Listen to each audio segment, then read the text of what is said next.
ये सेशन भाई आप लोग के लिए काफ़ी इम्पोर्टेंट होने वाला है और आज के सेशन में हम लोग एक न्यू सब्जेक्ट स्टार्ट कर रहे हैं भाई। ये आपका यूटिलाइजेशन ऑफ इलेक्ट्रिकल एनर्जी।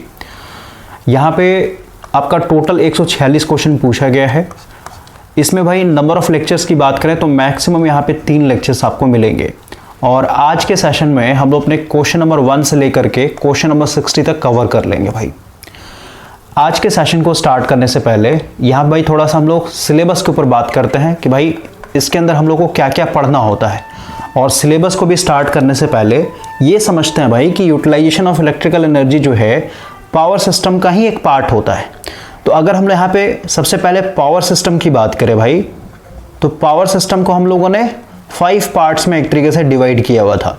सबसे पहला है आपका जनरेटिंग स्टेशन, जिसमें हम लोग भाई डिफरेंट जनरेटिंग स्टेशन को यूज़ करके बिजली जनरेट कर रहे थे। जैसे हाइड्रो पावर प्लांट हो गया, न्यूक्लियर हो गया, थर्मल हो गया, फिर आपका भाई गैस पावर प्लांट हो गया, डीजल पावर प्लांट हो गया, है ना, जियोथर्मल हो गया। बहुत तरीके के डिफरेंट पावर प्लांट्स अवेलेबल है भाई हम लोग के पास, जिससे हम लोग क्या कर रहे हैं, इलेक्ट्रिसिटी जनरेट कर रहे हैं।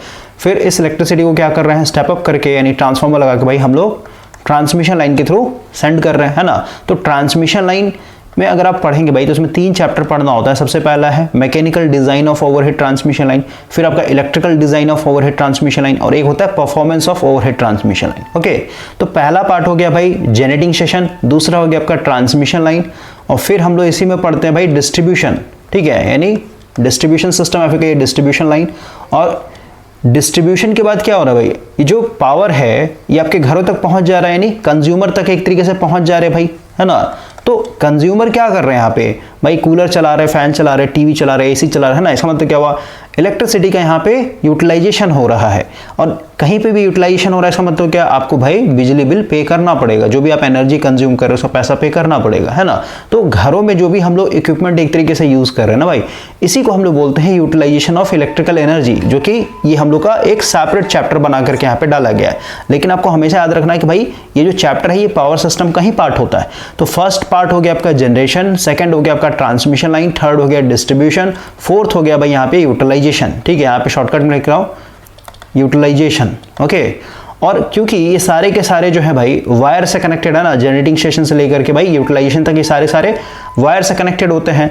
तो यहाँ पे कभी भी किसी तरीके का फॉल्ट आ सकता है ना। तो भाई हम लोग यहाँ पे चाहते हैं फॉल्ट को एक तरीके से जल्दी और ऑटोमेटिक तरीके से क्लियर कर देना भाई। तो उसके लिए हम लोग पढ़ते हैं एक, यानी जो 6th पार्ट होता है पावर सिस्टम का, ये है आपका स्विच गियर एंड प्रोटेक्शन। ठीक है भाई, तो टोटल यहाँ पे यानी 1 2 3 4 और ये 5वां पार्ट हो गई। क्लियर हो गया। तो यूटिलाइजेशन ऑफ इलेक्ट्रिकल एनर्जी भाई पावर सिस्टम का ही पार्ट होता है। अब हम लोग यहाँ पे सिलेबस के ऊपर बात करते हैं भाई कि यूटिलाइजेशन ऑफ इलेक्ट्रिकल एनर्जी में हम लोग को क्या क्या एक तरीके से पढ़ना है।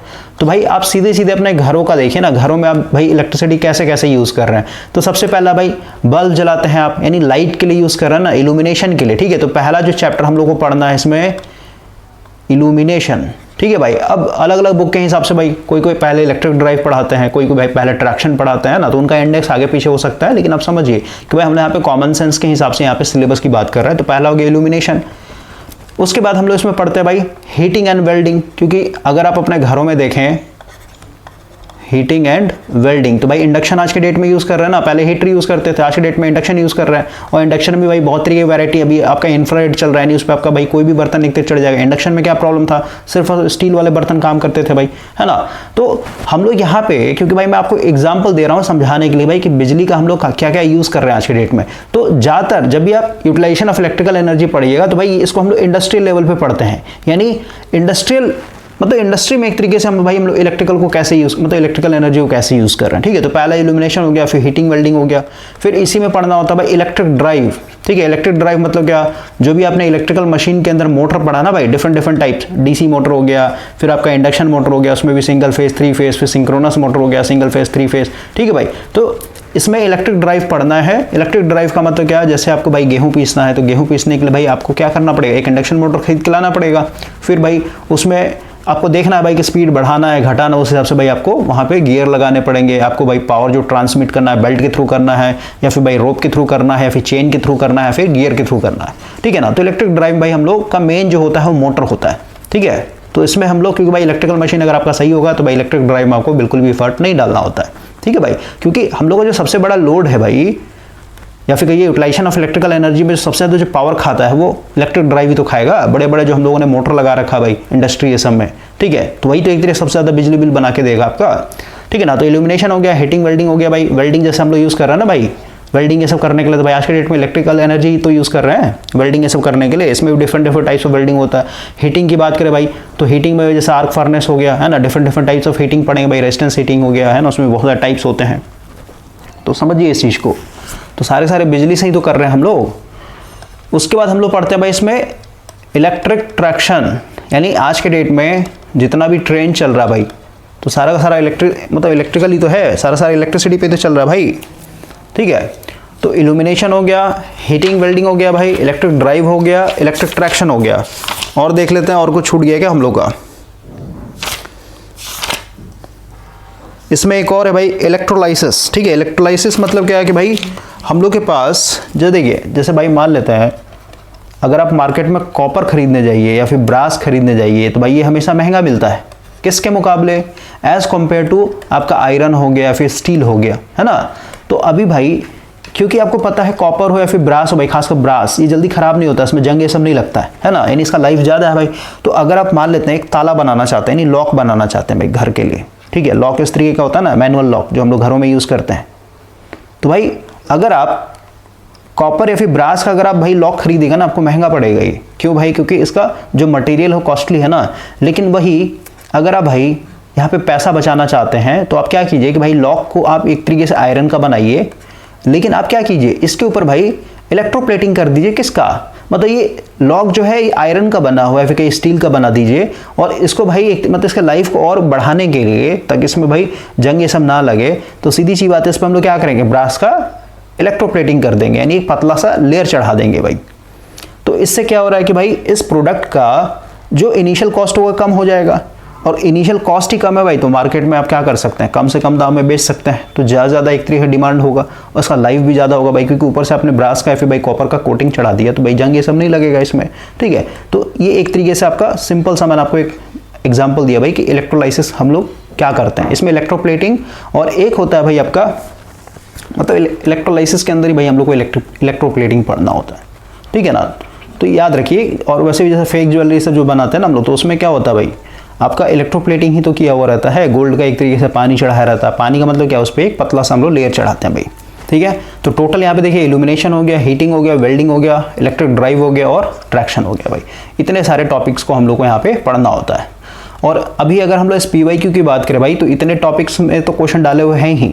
आपका इसमें एक और पूछ दिया है वायरिंग के लिए, क्योंकि भाई हम लोग घरों की अगर बात करें भाई या फिर इंडस्ट्री की बात करें तो कोई भी लोड अगर आप चला रहे हैं तो सबसे पहले भाई आपको वायरिंग डालना पड़ेगा ना अपने घरों में या फिर अपने इंडस्ट्री में।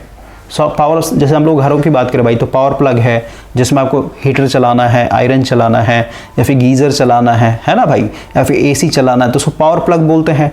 उसी तरीके से भाई एक 5 पिन का सॉकेट भी लगा होगा, यानी नॉर्मल लोड अगर आपको चलाना है, जैसे भाई छोटे छोटे लैपटॉप चार्ज करना है, मोबाइल चार्ज करना है ना, तो वो सब के लिए हम लोग का नॉर्मल लगा होता है 5 पिन वाला सॉकेट। तो वही है कि भाई वायरिंग भी एक तरीके से आपको क्या कर दिया गया है इसी के अंदर, यानी यूटिलाइजेशन ऑफ इलेक्ट्रिकल एनर्जी के अंदर ही वायरिंग से भी क्वेश्चंस पूछे गए हैं भाई। तो आज के सेशन को भाई अभी हम लोग स्टार्ट कर रहे हैं, सिलेबस मैंने आपको समझा दिया, ठीक है। तो ओवरऑल अगर बात करें यूटिलाइजेशन ऑफ इलेक्ट्रिकल एनर्जी में तो यही आपका पूरा सिलेबस है यहाँ से लेके यहाँ तक, ठीक है ना। ये जो वायरिंग डाल दिया ना इसको आप एक्स्ट्रा ऐड कर लीजिए, ऐसे भाई ये ITI वालों को एक तरीके से पढ़ना होता है, ठीक है ना। ITI वालों को या फिर स्टेट वाइज मतलब सिलेबस चेंज होता है भाई, जैसे अलग अलग स्टेट में हो सकता है भाई वायरिंग भी पढ़ाता हो, है ना। तो हम लोग है तो जो बिहार है भाई तो उसमें मतलब डिप्लोमा वालों को भाई मेरे ख्याल से वायरिंग नहीं पढ़ना होता है, ओके। लेकिन इसको भी हम लोग कवर करेंगे। स्टार्ट करते हैं भाई।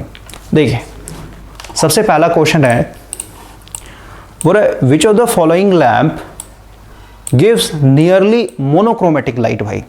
तो देखिए मोनो का मतलब होता है भाई सिर्फ और सिर्फ एक ही कलर का, ठीक है, सिंगल कलर। जैसे आपने लेजर देखा होगा, है ना, तो लेजर भाई रेड कलर का भी आता है, ग्रीन कलर का भी आता है। तो लेजर क्या है, एक मोनोक्रोमेटिक लाइट है भाई, वो सिंगल कलर है। जैसे अगर हम लोग यहाँ पे व्हाइट लाइट की बात करें भाई, है ना, व्हाइट लाइट की बात करें तो व्हाइट लाइट क्या है, अगर आप इसको प्रिज्म से गुजारेंगे तो भाई ये 7 रंगों में टूट जाता है ना। इसका मतलब क्या हुआ कि भाई ये जो व्हाइट लाइट है ये मोनोक्रोमेटिक लाइट नहीं है, इसमें बहुत सारे लाइट्स हैं जिसको हम लोग विबग्योर बोलते हैं।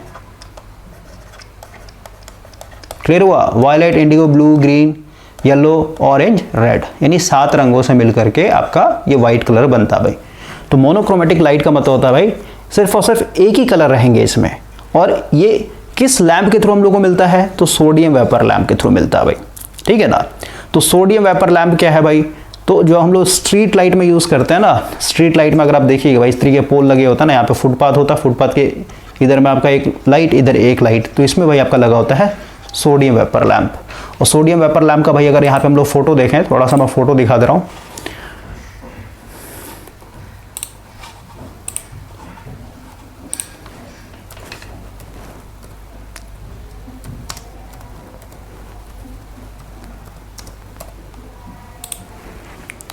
और यहाँ पे भाई हम लोग थोड़ा सा डिस्चार्ज लैंप कैसे काम करता है ना, इसके ऊपर भी बात कर लेते हैं ताकि ये सब को समझने में आपको दिक्कत ना हो। देखिए ये होता है भाई आपका सोडियम वेपर लैंप। तो इसमें आपको बस कंस्ट्रक्शन याद रखना है। अगर आप इसको ध्यान से देखेंगे तो भाई इसके अंदर क्या है, एक छोटा सा ट्यूब है, दिख रहा है आपको? ये अपने आप में भाई एक छोटा सा ट्यूब है अंदर में, ठीक है। और ये छोटा सा ट्यूब फिर क्या है, बाहर एक बड़े से ट्यूब के इनवेलप में पैक किया हो भाई। यानी इसके अंदर क्या होता है, 2 ट्यूब्स होते हैं भाई। सबसे पहले तो ये याद रखना है आपको, ठीक है। अब ये काम कैसे करता है, तो पहले हम लोग जो डिस्चार्ज लैंप होते हैं भाई, इसका पहले बेसिक सा प्रिंसिपल देखते हैं कैसे काम करता है, उसके बाद हम लोग आगे बढ़ते हैं। देखिए सबसे पहले हम लोग अगर ट्यूबलाइट की बात करें भाई, ट्यूबलाइट, ठीक है ना।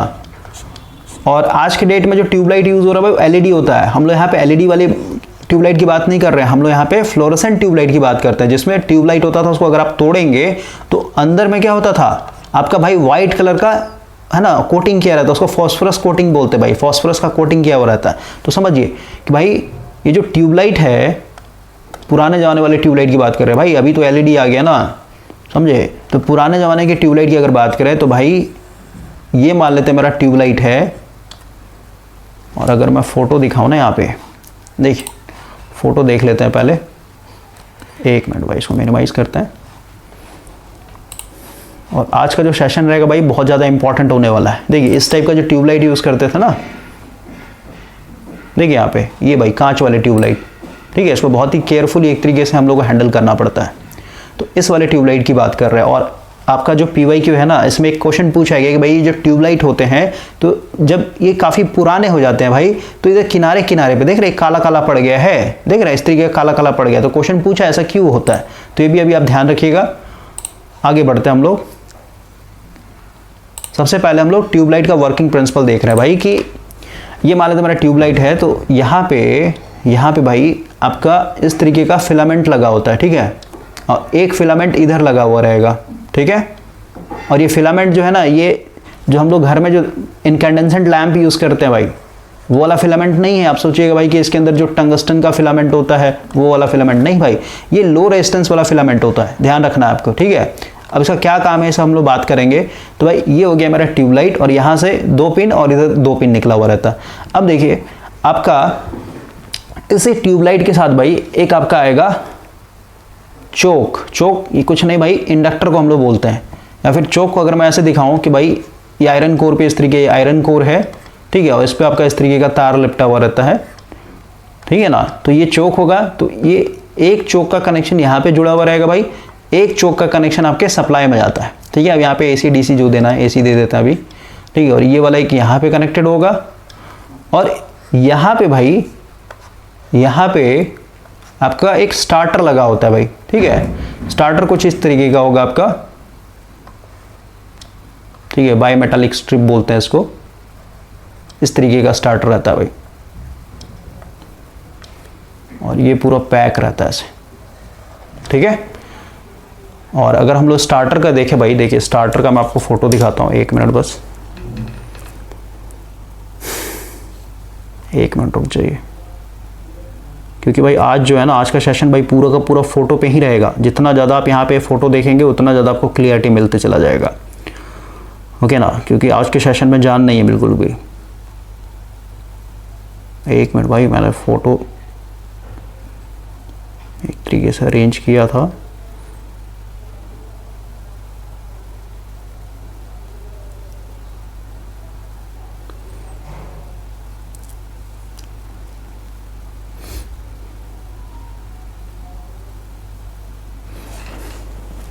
एक मिनट भाई ढूंढता हूँ पहले, वो इम्पोर्टेंट है आपके लिए।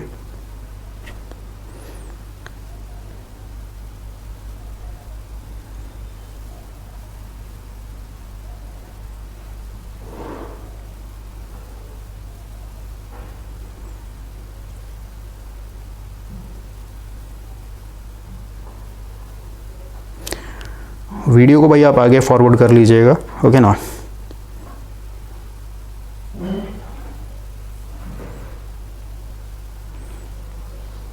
एक मिनट भाई, इसको डाउनलोड ही कर लेते हैं।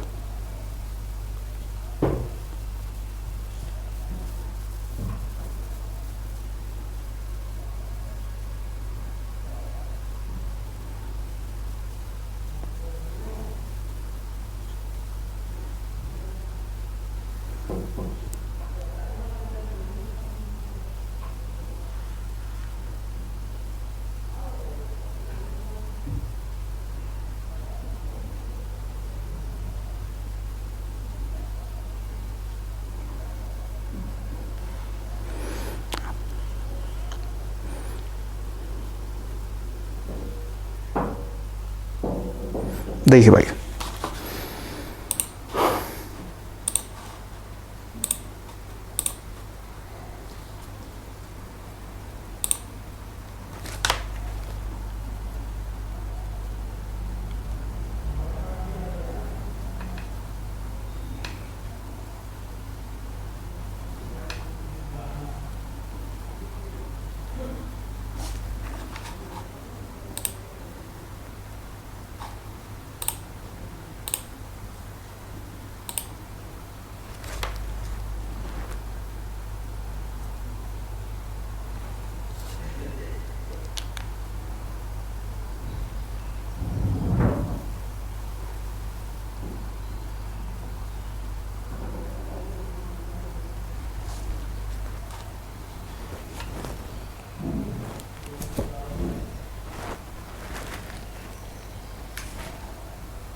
देखिए भाई, सबसे पहले आप इस फोटो को देखिए।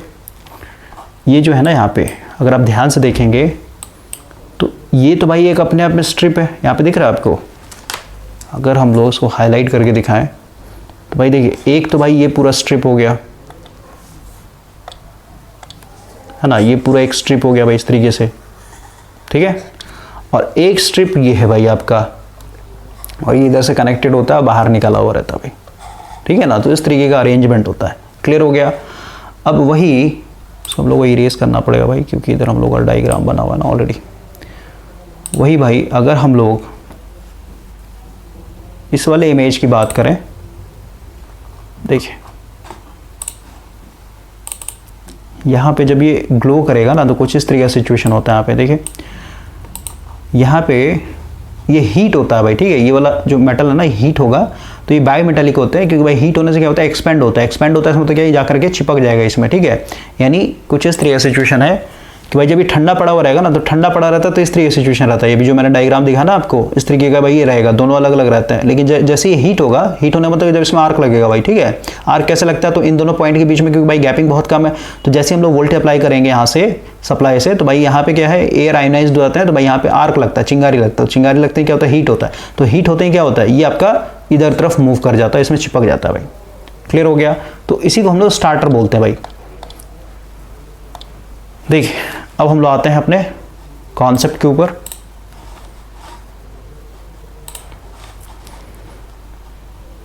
तो स्टार्टर कैसे काम करता है भाई, आपको समझ में आ गया होगा। स्टार्टर बोलते हैं इसको। अब देखिए, हम लोग जैसे यहाँ पे सप्लाई देंगे भाई, मान लेते हैं 220 वोल्ट अप्लाई किया हम लोगों ने, तो कुछ इस तरीके आपका करंट फ्लो होगा। या फिर अभी तो भाई सर्किट, क्योंकि ये देखिए, ये जो ट्यूबलाइट है ना पिंक कलर से जो मैंने दिखाया, इसी को हम लोग बोल रहे हैं फ्लोरोसेंट लैम्प। और इसमें क्या होता है ना, ऊपर में कोटिंग होता है भाई, फॉस्फोरस का कोटिंग होता है। और इसके अंदर यानी इस ट्यूब के अंदर भाई आपका मर्क्यूरी का यानी Hg का क्या होता है, वेपर डाला हुआ रहता है। क्योंकि Hg क्या है भाई, मर्क्यूरी यानी रूम टेम्परेचर पे क्या होता है, लिक्विड होता है ना, समझे। रूम टेम्परेचर पे ये लिक्विड फॉर्म में होता है। तो भाई इसी का वेपर जो है हम लोग यहाँ पे क्या करते हैं, एक तरीके से डालते हैं, ठीक है, इस ट्यूबलाइट के अंदर। अब देखिए हम लोग जैसे यहाँ से सप्लाई ऑन कर रहे हैं तो भाई हम लोग का ये पूरा का पूरा वोल्ट, क्योंकि भाई ओपन सर्किट है ना, देखिए ऐसे ऐसे आइए यहाँ पे आइए, यहाँ पे आइए, यहाँ पे आइए, क्योंकि भाई अभी ठंडा पड़ा हुआ है तो भाई यहाँ पे टूटा हुआ रहता है कॉन्टैक्ट, है ना। इसका मतलब क्या हुआ, अभी भाई एक तरीके से इसमें कोई भी करंट फ्लो नहीं हुआ। जैसे आपने 220 वोल्ट अप्लाई किया तो भाई 220 का 220 वोल्ट क्या हो जाएगा, यहाँ पहुंच जाएगा। ये दो यहाँ पे जो दो पिन दिखाया ना इस तरीके पॉइंट, यहाँ पे आएगा भाई, क्योंकि इनके बीच में गैपिंग बहुत कम होता है। तो 220 वोल्ट क्या है, बहुत ही सफिशिएंट वोल्टेज है भाई इस छोटे से एयर को आयोनाइज करने के लिए। तो ये एयर क्या होता है, आयोनाइज्ड हो जाता है। जैसे एयर आयोनाइज्ड होगा तो भाई इसमें क्या हो जाएगा, चिंगारी लग जाएगा। यानी अब जो है मेरा सर्किट कंप्लीट हो गया। तो करंट देखिए कैसे फ्लो होगा, यहाँ से इस इंडक्टर से होते हुए, इस तरीके से होते हुए, यहाँ से होते हुए, यहाँ से ऐसे ऐसे ऐसे जाएगा भाई, ठीक है, क्लियर हो रहा है। तो ये भी हम लोग का पाथ कुछ इस तरीके का बन रहा है, यानी बाहर बाहर से एक तरीके से। और क्योंकि भाई ये जो आपका फिलामेंट लगा हुआ ना, ये फिलामेंट क्या है एक तरीके से, मतलब प्योर टंगस्टन तो नहीं होता भाई, लेकिन इसका थोड़ा सा रेजिस्टेंस हाई होता है, ऐसे समझिए, हल्का रेजिस्टेंस हाई रहता है। तो ये क्या करता है ना कि भाई यहाँ पे गर्म होता है, गर्म होना स्टार्ट होगा, ये वाला फिलामेंट गर्म होना स्टार्ट होगा, क्योंकि भाई इसके अंदर से करंट फ्लो हो रहा है ना, तो I2R लॉस होगा। तो ये क्या करता है ना भाई, अभी ट्यूबलाइट ऑन नहीं हुआ है, अभी बस ये फिलामेंट एक तरीके से फिलामेंट से होते हुए करंट आपका ऐसे ऐसे फ्लो हो रहा है। तो भाई ये फिलामेंट दोनों साइड क्या होता है, गर्म होते हैं। तो गर्म होने से क्या होता है कि भाई यहाँ पे जो मर्क्यूरी वेपर है ना, उसको एक तरीके से आयोनाइजेशन के लिए प्रिपेयर कर रहा। भाई अभी आयोनाइजेशन हुआ नहीं है, ये मर्क्यूरी का ये आयोनाइज्ड हुए नहीं भाई अभी, ठीक है, बस इसको थोड़ा सा गर्म कर रहा था कि भाई यहाँ पे हम लोग का क्या हो सके, आयोनाइजेशन ईजिली हो सके। अब देखिए क्योंकि भाई यहाँ पे आर्क लगा हुआ था, अब आर्क लगने से क्या हो गया, ये गर्म हुआ होगा बाई मेटालिक, और गर्म होते क्या चिपक गया होगा भाई, ये चिपक गया इसमें, यानी आर्क खत्म हो गया भाई, चिपक गया ना, दोनों चिपक गए, इसका मतलब आर्क खत्म हो गया। आर्क खत्म हो गया इसका मतलब क्या, अब भाई करंट कुछ देर तक तो ऐसे फ्लो होगा, लेकिन क्योंकि यहाँ पे आर्क लगा हुआ नहीं है, कॉन्टेक्ट चिपका हुआ है दोनों, है ना भाई, तो कुछ देर के बाद क्या होगा, ठंडा होता है भाई। जैसे ठंडा होगा तो बाई मेटालिक फिर से क्या हो जाएगा, ये ओपन हो जाएगा, ठीक है, यानी फिर से ये पीछे हट जाएगा, क्लियर हो रहा है, यानी यहां से कांटेक्ट टूट जाएगा भाई, इस तरीके का आप समझिए। और जैसे ही कांटेक्ट टूटेगा, जैसे ही कांटेक्ट टूटेगा, ये कांटेक्ट टूट गया है, लेकिन भाई अभी जो इंडक्टर है एक तरीके से चार्ज हो गया होगा। और क्योंकि अचानक से करंट जीरो हो गया ना भाई, समझ गए, पहले करंट फ्लो हो रहा था इसमें इसके थ्रू, लेकिन अचानक से ये पीछे हटा, यानी साइड में हटा, यानी कांटेक्ट टूट गया। समझते क्या, अचानक से करंट मेरा क्या हो गया भाई, जीरो हो गया। और आपको पता है कि भाई इंडक्टर जो है कभी भी करंट को सडनली चेंज होने नहीं देता है। तो क्योंकि यहाँ पे करंट जीरो हो गया, तो सीधी सी बात है इस इंडक्टर के पास जो वोल्टेज बिल्डअप होगा कितना हो जाए भाई, V = क्या हो जाएगा, LdI/dt। तो ये जो di/dt तो बहुत लार्ज है ना भाई, अचानक से मतलब बहुत ज़्यादा चेंजिंग है ये, और L का कुछ वैल्यू होगा, तो दोनों को मल्टीप्लाई करना भाई, यहाँ पे जो वोल्टेज बनेगा ना वो किलो वोल्ट में चला जाता है भाई, ठीक है, किलो वोल्ट, क्लियर हो गया। और ये किलो वोल्ट, क्योंकि अब देखिए इंडक्टर का अगर लेंज लॉ के हिसाब से आपने देखा होगा ना भाई, क्योंकि ये इंडक्टर क्या कहेगा, अचानक से जो करंट जीरो भाई, कभी भी अचानक से करंट जीरो होने नहीं देगा, लेकिन होने नहीं देगा, इसका मतलब क्या, ये करंट को सपोर्ट करना चाहता है। तो यहाँ पे जो पोटेंशियल यानी पोलैरिटी जो बनेगा इंडक्टर के क्रॉस वोल्टेज का, तो अगर ये वोल्टेज इस तरीके से सप्लाई का प्लस माइनस, तो इसका भाई माइनस प्लस बनेगा, क्योंकि ये करंट को सपोर्ट करना चाहता है भाई, समझ गए। तो सपोर्ट करना चाहता है मतलब क्या, जो सोर्स का वोल्टेज होगा उसी के पोलैरिटी में बनेगा, क्योंकि अभी भी करंट इसी डायरेक्शन में फ्लो करवाना चाहता है इंडक्टेंस, क्लियर हो रहा है। तो ये जो किलो वोल्ट में भाई वोल्टेज बना, ये जो पूरा का पूरा ट्यूबलाइट, क्योंकि यहाँ से कॉन्टेक्ट ओपन होगा, अचानक से पूरा पूरा वोल्टेज कहाँ आ जाएगा बताइए, क्योंकि तो चिपक गया ना भाई, ये सॉरी यहाँ पे कॉन्टेक्ट ओपन हो गया ना, समझे। तो ये सफिशिएंट वोल्टेज क्या होता है, ये जो मर्क्यूरी यानी यहाँ पे जो ट्यूबलाइट है ना भाई, इसमें जो मर्क्यूरी वेपर है पूरा का पूरा, इसको आयोनाइज करने के लिए सफिशिएंट होता है भाई, क्लियर हुआ। बहुत लार्ज वोल्टेज होता है भाई ये, समझे। तो एक बार ये आयोनाइज्ड हो गया, एक बार अगर आयोनाइज्ड हो गया भाई, तो सीधी सी बात है आपका, क्योंकि भाई इसमें बहुत सारे आयंस हो गए ना, एक तरीके से आयंस हो गए, इसका मतलब क्या, यही एक तरीके से इसका क्या हो गया, लो रेजिस्टिव पाथ हो गया। इसका मतलब क्या, अब क्या होगा, आपका सारा का सारा करंट ऐसे होते हैं इंडक्टर से होते हुए ऐसे इधर ही से फ्लो हो जाएगा इसी के अंदर से, ठीक है, इसके अंदर आयंस मिल गए ना, तो इसी से फ्लो हो जाएगा, इसका फिर कोई काम नहीं है, ओपन का ओपन ही रहता है, पड़ा हुआ है, ठीक है। तो ये कि भाई एक बार ट्यूबलाइट स्टार्ट हो गया ना, तो उसका जो स्टार्टर होता है इसको आप निकाल के बाहर रख देंगे, फिर भी आपका ट्यूबलाइट बंद नहीं होता है। तो इसी को हम लोग डिस्चार्ज लैम्प बोल रहे हैं भाई, क्योंकि या फिर कहिए, अब यहाँ पे एक चीज़ और समझिए भाई, देखिए यहाँ पे फास्फोरस का कोटिंग क्यों करते हैं बाहर में। तो अगर आपने क्वांटम फिजिक्स पढ़ा होगा भाई, तो इसमें क्या होता है कि जैसे कुछ इलेक्ट्रॉन्स जो होते हैं ना, यहाँ पे स्पेस का दिक्कत हो रहा है भाई, इसको मैं मिटाता हूँ इधर से, देखिए भाई आपको पता होगा क्वांटम फिजिक्स अगर आपने पढ़ा है, तो भाई कुछ जो इलेक्ट्रॉन्स होते हैं ना, जो ऑर्बिट में बैठे हुए हैं, वो क्या होते हैं, बाहर से एनर्जी लेते हैं, जिसको हम लोग EMR बोलते हैं, इलेक्ट्रोमैग्नेटिक रेडिएशन, और बाहर से एनर्जी लेकर के क्या होता है, एक्साइटेड हो जाते हैं, एक्साइट होकर के जंप करेंगे भाई, या तो बाहर निकल जाएंगे, या फिर भाई एक और ऑर्बिट दिखा देता हूँ, है ना, तो अपर ऑर्बिट में या फिर कहीं हायर लेवल ऑफ ऑर्बिट में चले जाते हैं। अब मान लेते भाई इसने कुछ मतलब इलेक्ट्रोमैग्नेटिक रेडिएशन एब्जॉर्ब किया, यानी कुछ एनर्जी गेन किया भाई, तो सीधी सी बात है यहाँ से उठकर कहाँ चला गया, ये चला गया इस वाले ऑर्बिट में, ठीक है। लेकिन अब सोचिए कि जैसे ही अपना ये एनर्जी लूज करेगा, जो बाहर से इसने एनर्जी गेन किया हुआ था, मान लेते इसने इमिट कर दिया भाई, इस एनर्जी को बाहर फेंक दिया, तो बाहर फेंक दिया इसका मतलब क्या, ये वापस से फिर से क्या हो जाएगा, इसी पुराने वाले ऑर्बिट में पहुंच जाएगा भाई, ठीक है, यहीं पे पहुंच जाएगा। लेकिन जब ये एनर्जी बाहर इमिट करेगा ना, तो भाई ये जो एनर्जी निकल रहा है यहाँ से, ये एक तरीके से भाई लाइट के फॉर्म में हम लोग को देखने को मिलता है। क्लियर हो रहा है? तो अब देखिए कि भाई ये जो Hg है ना, Hg जो मर्क्यूरी है भाई, मर्क्यूरी वेपर आयोनाइज्ड हो गया, तो भाई यहाँ से करंट एक तरीके से कंडक्शन हो रहा है। तो यहाँ पे अब देखिए कि भाई, और इसमें और भी गैसेस होते हैं भाई, मतलब पार्शियली वैक्यूम नहीं, मतलब हल्का सा लो प्रेशर आता है, बहुत ही लो प्रेशर हम लोग क्रिएट करके रखते हैं। तो इसमें होता क्या है ना कि और भी जो हम लोगों ने यहाँ पे भाई गैस फिल्ड किए हुए हैं, तो उनके जो इलेक्ट्रॉन है भाई, समझिए, या फिर यहाँ पे इस तरीके से भी आप समझ सकते हैं भाई कि ये जो फिलामेंट है ना, ये जो फिलामेंट हीट होता है, तो भाई जो मेटल है ना, ये मेटल के वेपर यहाँ पे बनते हैं भाई, ठीक है। कोई भी मेटल होता है ना, उसको अगर आप हीट करेंगे, एक्सेस हीट कर देंगे भाई, तो यहाँ से क्या होता है, यहाँ से इलेक्ट्रॉन निकलना स्टार्ट हो जाता है भाई। सब इलेक्ट्रॉनिक्स में आपने पढ़ा होगा, गैस फिल्ड ट्यूब्स के अंदर। तो ये इलेक्ट्रॉन्स, क्योंकि भाई अब यहाँ पे देखना पोलैरिटी आपने डाल रखा है, एक पॉजिटिव एक नेगेटिव, तो सीधी सी बात है ये इलेक्ट्रॉन क्या होंगे, बहुत ही हाईली, मतलब बहुत ही हाई वेलोसिटी के साथ क्या होंगे, यहाँ पहुँचना चाहेंगे भाई पॉजिटिव टर्मिनल के पास। इसको नेगेटिव कीजिए, पॉजिटिव कीजिए, ठीक है। तो क्योंकि इसके बीच बीच में क्या है, हम लोगों ने मर्क्यूरी वेपर भी डाल रखा है, तो ये इलेक्ट्रॉन क्या करेंगे, मर्क्यूरी के अंदर जो भाई इलेक्ट्रॉन है ना, उसके साथ कोलाइड करके, यानी उसका हिट कर, जैसे आम तोड़ते हैं ना भाई, आम तोड़ने में क्या करना पड़ता है, पत्थर मारना पड़ता है। तो जैसे ही भाई पत्थर आम पे लगा तो आम को भी तोड़ देता है। तो उसी तरीके से भाई ये जो मेटल से इलेक्ट्रॉन्स निकल रहे हैं, तो ये बहुत ही हाईली वेलोसिटी के साथ जाएंगे, और ये अंदर में जो मर्क्यूरी वाले इलेक्ट्रॉन है ना, इसको भाई क्या करते हैं, धक्का दे करके या फिर इससे कोलाइड होकर के इसको भी बाहर निकाल देते हैं। क्लियर हो गया? और जैसे ही ये बाहर निकलेगा तो इसको हम लोग क्या बोलेंगे भाई, ये काफ़ी हाईली एनर्जी है ना, मतलब एसिलेटेड मोड में है भाई, या फिर एक्साइटेड मोड में है। और फिर जैसे ही अपना एनर्जी गेन करे तो वापस से क्या होगा, फिर से अपने पुराने वाले ऑर्बिट में आएगा। तो इस केस में क्या करता है, ये लोग एनर्जी, यानी जो भी इसने एनर्जी गेन किया था ना, उसको फिर से रिलीज करेगा भाई, ठीक है। और यही जो एनर्जी हम लोग को रिलीज करने को दे है ना, मतलब जब ये एनर्जी रिलीज करेगा भाई, तो ये यूवी रे एक तरीके से रिलीज करता है। अब जो यूवी रे है ना, ये हम लोग के लिए विजिबल नहीं होता भाई, इसको आप नेकेड आई से नहीं देख सकते हैं। तो इस यूवी रे को विजुअल लाइट में कन्वर्ट करने के लिए क्या करना पड़ता है, ये जो फॉस्फोरस का हम लोगों ने बाहर में कोटिंग किया हुआ है ना, तो यही है यूवी रे, जब भाई इस फॉस्फोरस के कोटिंग से टकराता है, ठीक है, फॉस्फोरस से, ठीक है, इसको यहाँ पे लिखते हैं भाई फॉस्फोरस, ठीक है, फॉस्फोरस की लेयर से टकराएगा ना, तो ये आपका फिर विजिबल लाइट एक तरीके से बना के देता है भाई। क्लियर हो गया? विजिबल लाइट एक तरीके से हम लोग का देखने को मिलता है। तो इसको क्वांटम फिजिक्स में पढ़ना होता है भाई। मैंने इतना हिंट दिया, आपको समझ में आ गया मैं क्या बोलना चाहता हूँ यहाँ पे। और एक चीज़ समझिए, देखिए भाई एक और फोटो पे आते हैं हम लोग। सबसे पहले ये समझिए, जो विजिबल लाइट की बात कर रहे हैं ना, तो विजिबल लाइट क्या है भाई, आपका इलेक्ट्रोमैग्नेटिक रेडिएशन होता है भाई। देखिए यहाँ पे अगर आप इस सीरीज को देखते हैं तो ये पूरा क्या है, इलेक्ट्रोमैग्नेटिक रेडिएशन है। यहाँ पे लिखा ना, इलेक्ट्रोमैग्नेटिक रेडिएशन का पूरा स्पेक्ट्रम है भाई। तो अब देखिए इसके अंदर क्या क्या आ जाएंगे आपका भाई। सबसे पहले रेडियो वेव, तो यहाँ पे देखिए वेवलेंथ क्या है, एक तरीके से बहुत ही ज़्यादा है भाई। यहाँ पे देखिए ना फ्रीक्वेंसी कम है, फ्रीक्वेंसी कम है, इसका मतलब क्या, वेवलेंथ ज़्यादा है भाई इनका, ठीक है। आपको पता होना चाहिए कि भाई एक साइकिल बनने में जो भी समय लगता है ना, एक साइकिल, तो भाई यहाँ से लेके यहाँ तक, मतलब वही समझिए ना, इधर भाई वेवलेंथ ज़्यादा है, लैम्डा का वैल्यू इनका ज़्यादा है, ठीक है। लैम्डा ज़्यादा है, टाइम पीरियड ज़्यादा होगा, टाइम पीरियड ज़्यादा है, क्या इनका फ्रीक्वेंसी क्या होगा, कम होगा। फ्रीक्वेंसी क्या होता है, 1/t होता है, टाइम पीरियड ज़्यादा है, एक साइकिल बनने में जो समय ज़्यादा है, तो भाई फ्रीक्वेंसी इनका कम है। इसका मतलब क्या हुआ कि भाई रेडियो वेव का फ्रीक्वेंसी कम होता है, फिर माइक्रोवेव, फिर इंफ्रारेड है ना, इधर देखिए गामा रे, तो गामा रे का देख रहे हैं यहाँ पे कितना जल्दी साइकिल बन रहा है, इसमें मतलब इधर फ्रीक्वेंसी मेरा हाई है, फ्रीक्वेंसी हाई है, इसमें इनका टाइम पीरियड कम होगा भाई। समझ में आया? फ्रीक्वेंसी 1/t है ना, तो इधर टाइम पीरियड कम है, इसका मतलब फ्रीक्वेंसी ज़्यादा है।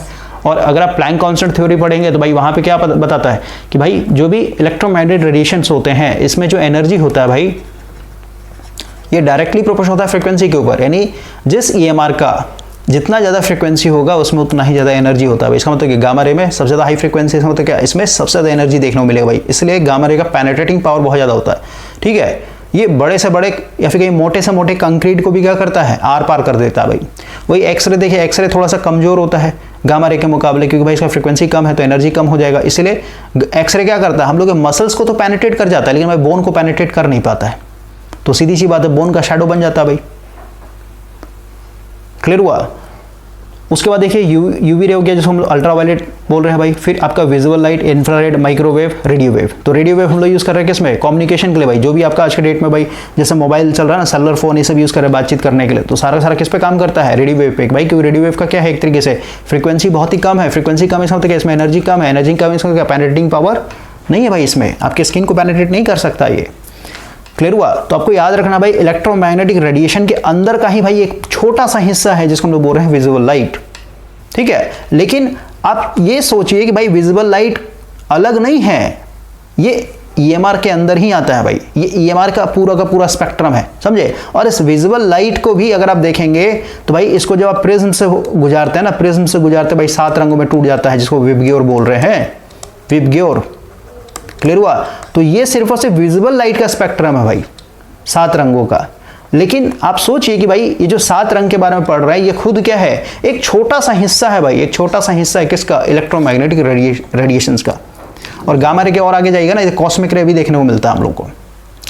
क्लियर हो गया? तो सबसे पहले ये क्लियर हो गया भाई विजिबल लाइट आता कहाँ से है, या फिर भाई ये कहाँ पे एक तरीके एग्जिस्ट कर रहा है। ठीक है, तो ये सारे रेडिएशन है भाई, यानी सारे इलेक्ट्रोमैग्नेटिक वेव है। लाइट क्या है? इलेक्ट्रोमैग्नेटिक वेव है भाई। देखिए अब हम लोग थोड़ा सा आगे बढ़ते हैं।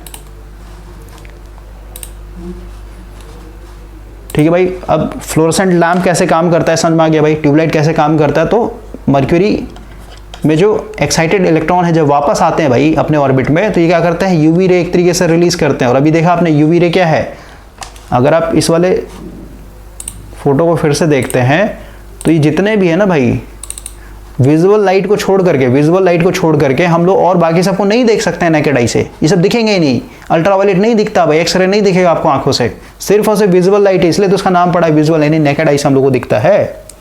क्लियर हुआ? और कभी कभी इसका पूछता है रेंज भाई वेवलेंथ के हिसाब से, तो कितना से कितना होता है, 4000 एंजिस्ट्रॉम से लेकर के 7000 या फिर 7800 एंजिस्ट्रॉम। ठीक है, इसके बीच में लाई करता है। और 4000 किसका है, क्योंकि सबसे कम वेवलेंथ है भाई, तो वायलेट का होता है, समझ, यानी इधर से इधर का है। और सबसे ज़्यादा लाल रंग का होता है, तो लाल का ही होता है 7800 एंजिस्ट्रॉम। क्लियर हो गया? तो ये जितने भी हैं भाई विजुअल लाइट को छोड़ के UV ray, X ray, gamma ray, ये सब हम लोग को नेकेड आई से कभी भी नहीं दिखते हैं। तो वही चीज़ है यहाँ पे कि भाई ये जो ट्यूबलाइट के अंदर जो भाई मर्क्यूरी है, तो इस मर्क्यूरी के अंदर भाई जब इलेक्ट्रॉन आएंगे ना, डीएसलेट होके जब इसके अंदर आएंगे इलेक्ट्रॉन, तो भाई क्या करते हैं सारे के सारे यूवी रेज को बाहर फेंकते हैं भाई, इमिट करते हैं। और यूवी रे क्योंकि विजुअल लाइट है नहीं, ये विजुअल दिखता ही नहीं भाई, तो इसको विजुअल में कन्वर्ट करने के लिए हम क्या कर रहे हैं, यहाँ पे फॉस्फोरस का कोटिंग करते हैं। और ये फॉस्फोरस क्या करता है, इस यूवी रे को विजिबल लाइट में कन्वर्ट कर देता है भाई। तो इस तरीके से भाई हम लोग का डिस्चार्ज लैंप एक तरीके काम करता है। उसको डिस्चार्ज क्यों बोल रहे हैं हम लोग, क्योंकि यहाँ पे आयोनेशन हो रहा है ना भाई, इसी को तो हम लोग डिस्चार्ज बोलते हैं ना, समझ गए। आयोनेशन बोलिए फिर डिस्चार्ज बोलिए भाई। तो यही चीज़ यहाँ पे बोला गया था भाई कि मोनोक्रोमेटिक लाइट क्या होता है, तो भाई सोडियम वेपर लैंप एक तरीके से प्रोड्यूस करते हैं। और सोडियम वेपर लैंप कैसा करता है, कलर येलो भाई, ये भी याद रखना है। और येलो क्या है अपने आप में, मोनोक्रोमेटिक लाइट है भाई। आगे बढ़ते हैं। बाकी जैसे ट्यूबलाइट है भाई, तो ट्यूबलाइट तो ब्लूइश वाइट होता है ना, समझे, तो ब्लू कलर भी है, व्हाइट कलर भी भाई, तो मोनोक्रोमेटिक नहीं होगा। जीएसएल लैंप मतलब क्या, इनकैंडेसेंट लैंप की बात हो रही है भाई, तो ये भी एक तरीके से मतलब ये मोनोक्रोमेटिक हमेशा क्या होता है, एक ही कलर का होता है, ये ध्यान रखना। ठीक है, आगे बढ़ते हम लोग।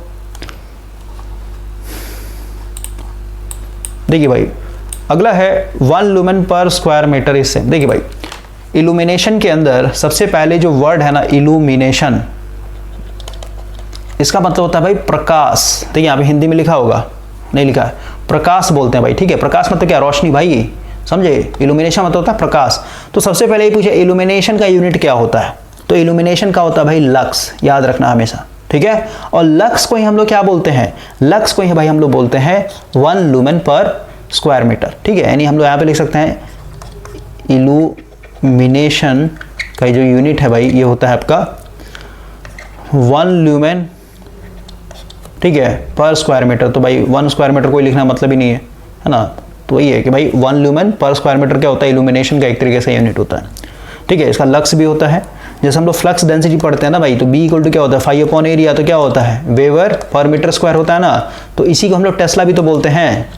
क्लियर हो रहा है? तो सेम कॉन्सेप्ट है भाई कि इल्यूमिनेशन का जो यूनिट है लक्स भी होता है और ल्यूमेन पर स्क्वायर मीटर भी होता है भाई, मीटर स्क्वायर भी होता है। ठीक है, उसी तरीके से भाई देखिए आपका और भी इसमें टर्म्स होते हैं, जैसे आपका एक होता है लुमिनस फ्लक्स, लुमिनस फ्लक्स। तो लुमिनस फ्लक्स क्या है, इसका भाई एक यूनिट होता है लूमेन, ठीक है। तो जब आप बल्ब खरीदने जाएगा ना, एलईडी बल्ब ये सब, तो भाई इसमें देखिए लूमेन लिखा हुआ रहता है, 9 लूमेन, 10 लूमेन, 20 लूमेन, इस तरीके से, समझो। जितना ज़्यादा लूमेन होगा इसका मतलब क्या, उतना ही ज़्यादा ये ब्राइट ग्लो करेगा भाई, यानी उतना ही ज़्यादा उसमें लुमिनस फ्लक्स निकलेंगे। लुमिनस मतलब क्या, रोशनी भाई, और फ्लक्स का मतलब क्या, लाइन्स, ठीक है।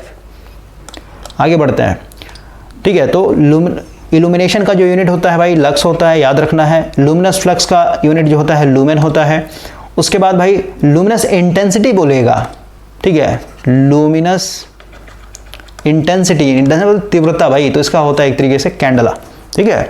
सॉलिड एंगल पूछा तो उसका होता है स्टेरेडियन, ठीक है ना। तो ये हो गया लुमिनस इंटेंसिटी का कैंडला।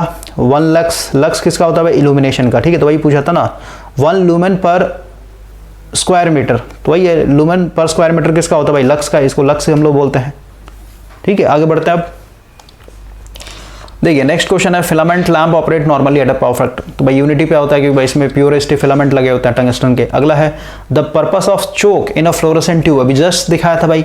चोक मतलब क्या, जो इंडक्टर कॉइल लगाया ना आपने, तो इसका क्या काम था, एक तरीके से इंस्टेंट मतलब मोमेंट्री वोल्टेज एक तरीके से देना भाई, ताकि ये जो आपका ट्यूबलाइट है इसके अंदर क्या हो सके, आयोनाइजेशन हो सके भाई। क्योंकि यहाँ भाई इनका लेंथ देखिए, इसका जो लेंथ होता है ना, आपके पास जो 40 वॉट का जो मर्क्यूरी होता है ना भाई, या फिर ये एलईडी वाला भी होगा ना, उसका लेंथ मेजर कीजिएगा भी 1.2 मीटर का होता है, समझ में आ गया।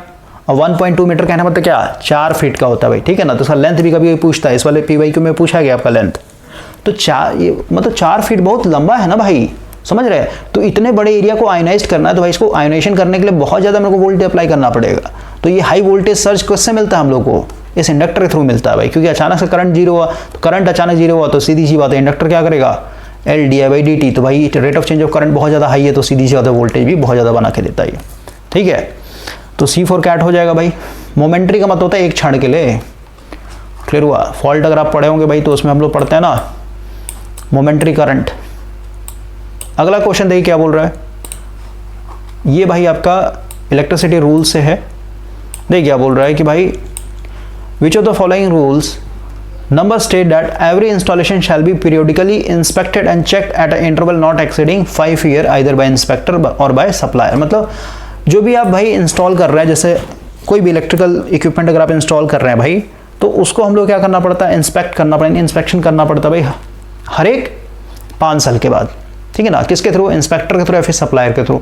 तो भाई ये किसके थ्रू पता चलता है हम लोगों को, तो भाई ये होता है इंडियन इलेक्ट्रिसिटी रूल 46 के थ्रू, ठीक है ना, याद कर लीजिएगा, 46 के थ्रू होता है, ठीक है। यानी ये बताता है भाई कि हर 5 साल के बाद आपको कैसे, भाई आप अपने घर में गीज़र लगा रहे हैं, तो भाई ऐसे गीज़र के लिए तो भाई 5 साल बहुत ज़्यादा हो जाएगा ना, लेकिन फिर भी आप मान के चलिए कि भाई 5 साल के अंदर में आपको कम से कम एक बार जो है ना उसका सर्विसिंग या फिर भाई इंस्पेक्शन करवाना पड़ेगा, ठीक है। क्योंकि गीज़र ये सब क्या है, बहुत ही हाई पावर वाले हैं ना भाई, तो उसमें अगर कभी फॉल्ट हो गया तो भाई लीकेज करंट आएगा तो भाई वो बहुत डेंजरस होगा आपके लिए। अगला है अर्थिंग इज नेसेसरी टू देखिए भाई नेसेसरी क्यों होता है अर्थिंग हम लोग के लिए, एक तो है आपका न्यूट्रल, एक होता है भाई अर्थिंग को हम लोग बोलते हैं ग्राउंडिंग। तो देखिए जितने भी इलेक्ट्रिकल से चलने वाले, इलेक्ट्रिसिटी से चलने वाले एप्लियंस है भाई, 2 तरीके के होते हैं। एक तो भाई प्लास्टिक बॉडी का होता है, यानी पूरा का पूरा जो है बॉडी उसका प्लास्टिक होगा, और एक होता है भाई मेटल बॉडी। तो जैसे प्लास्टिक बॉडी की बात करें, जैसे आपका ट्रिमर हो गया भाई, जो हम लोग ये शेविंग करते हैं, आपका जो मिक्सी होता है भाई वो भी पूरा प्लास्टिक का है ना। आपका जो वैक्यूम क्लीनर है भाई ये भी पूरा प्लास्टिक का है। तो प्लास्टिक वाले बॉडी में आप ज़्यादातर देखिएगा आपको जो पिन देगा ना, 2 पिन देता है भाई, इस तरीके का 2 पिन रहेगा यहाँ पे, इस तरीके का, ठीक है, 2 पिन रहेगा, क्लियर हो गया। लेकिन भाई जो मेटल बॉडी होते हैं ना भाई, जैसे वॉशिंग मशीन हो गया, फ्रिज हो गया, तो इनका, या फिर कूलर हो गया भाई, अब देखिएगा ऐसा कूलर तो भाई आज के डेट में प्लास्टिक वाला बॉडी आ रहा है ना कूलर भी, तो उसमें भी देखिए 2 ही पिन देगा आपको। तो जिसमें भी भाई प्लास्टिक बॉडी दिया हो तो उसमें ज़्यादातर 2 ही पिन दिखेगा। लेकिन मेटल बॉडी का अगर कोई एप्लियंस है, वॉशिंग मशीन हो गया, फ्रिज हो गया, है ना भाई, तो इसमें आपको हमेशा 3 पिन मिलेगा भाई, 3 पिन वाला मिलता है, क्लियर हुआ। एक भाई यहाँ पे होता है जिसको हम लोग बहुत मोटा पिन दिखाते हैं और उसका लंबाई भी होता है, और एक यहाँ पे। तो ये मेटल बॉडी के साथ हम लोग भाई यहाँ पे ग्राउंडिंग करते हैं, क्यों?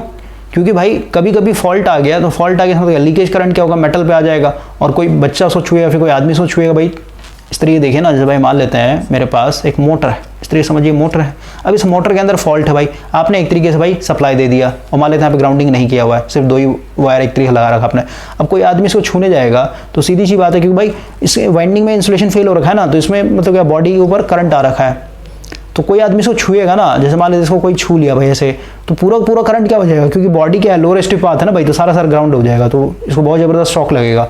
तो इससे बचने के लिए हम लोग क्या करते हैं कि भाई इसको आप क्या कीजिए, जो पिन है ना यहाँ पे भाई इधर अर्थिंग कर दीजिए। अब कोई भी अर्थिंग कर सकते हैं भाई, plate earthing, pipe earthing, rod earthing, कोई भी मतलब ये ग्राउंडेड है, ठीक है। तो इसमें से एक और पिन यानी इसका जो मेटल वाला बॉडी है ना, चेचिस होता है भाई जिसको हम लोग बोलते हैं, इसको आप इसमें जोड़ दीजिए। तो होगा क्या, जब भी फॉल्ट आएगा ना, तो ऑलरेडी हम लोगों ने क्या किया, लो रिलक्टेंस पाथ दिया यानी लो रेजिस्टेंस पाथ दिया, तो यहीं से पूरा करंट क्या हो जाएगा, ग्राउंड में हो जाएगा इस आदमी के हिसाब से भाई, क्योंकि आदमी का रेजिस्टेंस ज़्यादा होगा ना भाई एज कम्पेयर टू जो आपने अर्थिंग दिया उसके हिसाब से। अर्थिंग का मतलब ये एक लो रेजिस्टेंस पाथ भाई, ठीक है, फिर लो इम्पिडेंस पाथ, ठीक है।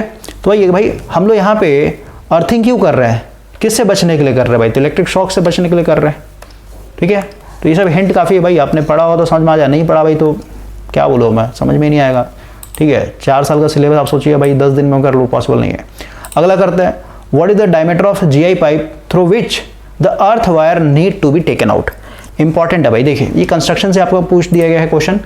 अभी जस्ट यहाँ पे एक चीज़ लिख लीजिएगा नोट में कि भाई अर्थिंग की बात करें तो, और अभी जस्ट हम लोग ग्राउंडिंग और न्यूट्रल की बात कर रहे हैं ना। ग्राउंडिंग का मतलब सीधे भाई कोई भी वायर है ना उसको अर्थ से कनेक्ट करना, उसको ग्राउंडिंग बोलते हैं। न्यूट्रल का मतलब होता है भाई रिटर्न पाथ, ठीक है, दोनों अलग अलग चीज़ें हैं, ध्यान रखना है। तो अभी हम लोग बात कर रहे हैं भाई टाइप्स ऑफ अर्थिंग के ऊपर कि भाई कितने तरीके का अर्थिंग हम लोग करते हैं। तो सबसे पहले भाई जो जनरल अर्थिंग की बात करें तो भाई एक होता है पाइप अर्थिंग, ठीक है, एक होता है रड अर्थिंग, एक होता है भाई आपका प्लेट अर्थिंग, इसमें कॉपर का प्लेट हम लोग यूज़ करते हैं, एक होता है स्ट्रिप भाई, ठीक है ना। स्ट्रिप मतलब चौड़ा पत्ती होगा इस तरीके का, ठीक है ना, या फिर भाई समझिए स्ट्रिप या फिर वायर भी बोलते हैं इसको, स्ट्रिप और वायर, क्लियर हो गया।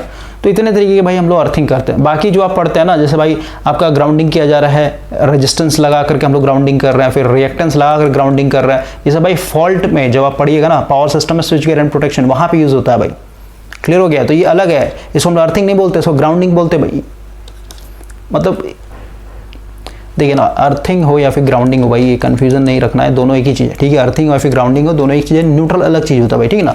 तो फॉल्ट के अंदर भाई हम लोग जो जनरेटर है ना हम लोग का, यहाँ पे जो जनरेटर है भाई, ठीक है, इसको बचाने के लिए हम लोग क्या करते हैं, कभी कभी रेजिस्टेंस से एक तरीके से ग्राउंडिंग करेंगे, कभी कभी क्या होता है भाई यहाँ पे हम लोग न्यूट्रल को एक तरीके से यहाँ पे कॉइल लगा करके, यानी कॉइल मतलब क्या, रिएक्टर भाई या फिर इंडक्टर के थ्रू ग्राउंडिंग करते हो, तो अलग चीज़ है भाई। हम लोग यहाँ पे बेसिक तरीके से बात कर रहे हैं, सिर्फ इसी पे रहेंगे, पाइप, रड, प्लेट, स्ट्रिप या फिर वायर, ठीक है ना। ये सब छोड़ दिए, ये सब भाई एडवांस हो जाएगा, फॉल्ट में हम लोग को पढ़ना है एक तरीके से।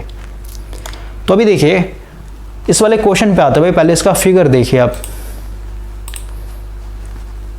देखिए भाई ये आपका पाइप अर्थिंग दिखाया गया है इस तरीके का, है ना। ये देखिए आपका GI पाइप होता है, तो इसमें 3 लेयर होते हैं भाई। सबसे पहले जो मोटा वाला पाइप है ना, इसका देखिए यहाँ पे कहीं दिया होगा, मोटा वाला जो होता है 40 mm का होता है करीब, ठीक है, मोटा होता है आपका, दिखा ना 38 mm, ठीक है, 38 mm का विड्थ होता है ये, तो ये मोटा होता है भाई। फिर यहाँ से देखिए ज्वाइंट करके आपका ये है 19 mm वाला, ये वाला जो पाइप है 19 mm वाला है।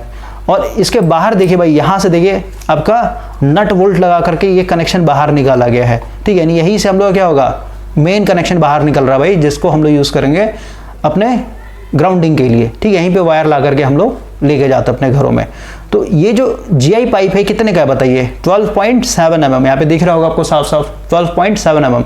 तो यही पाइप से हम लोग कनेक्शन बाहर ले रहे हैं ना भाई, तो यही तो क्वेश्चन आपका पूछा है यहाँ पे, देखिए ध्यान से लिखा ना, what is the diameter of the GI pipe through which the earth wire need to be taken out. Earth wire कहाँ से हम लोग निकालते हैं, तो उस GI पाइप का भाई आपको यहाँ पे डायमीटर बताना है, तो 13 mm होता है, नहीं 12.75 नहीं दिया तो भाई 13 mm यहाँ पे हम लोग बोलेंगे, ऐसे कभी 12.5 mm भी दिया हुआ रहेगा, क्लियर हुआ। तो वही हिंदी में लिखा ना, उस GI पाइप का व्यास क्या है जिसके माध्यम से भू तार को बाहर निकाला जाता है, ठीक है।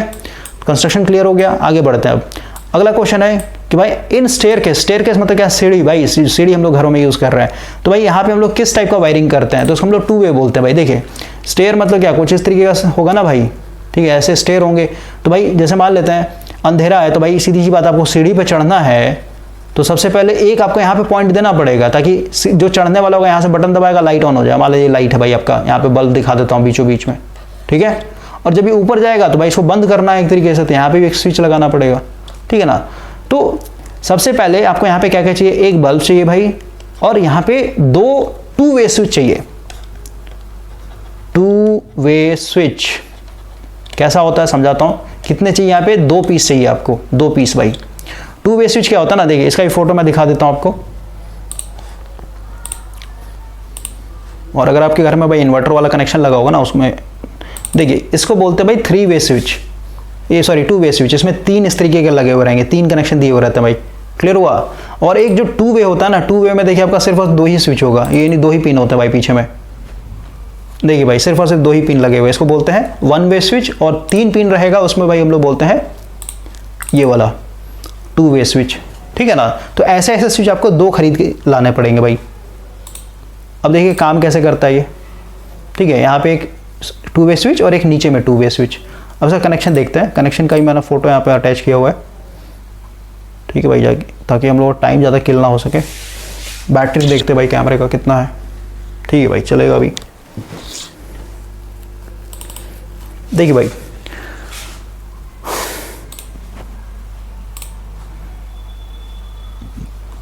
ये आपका भाई 2 वे स्विच का कनेक्शन है। देखिए यहां से आपका एक फेज वायर है और एक आपका भाई न्यूट्रल वायर गया हुआ है, ठीक है।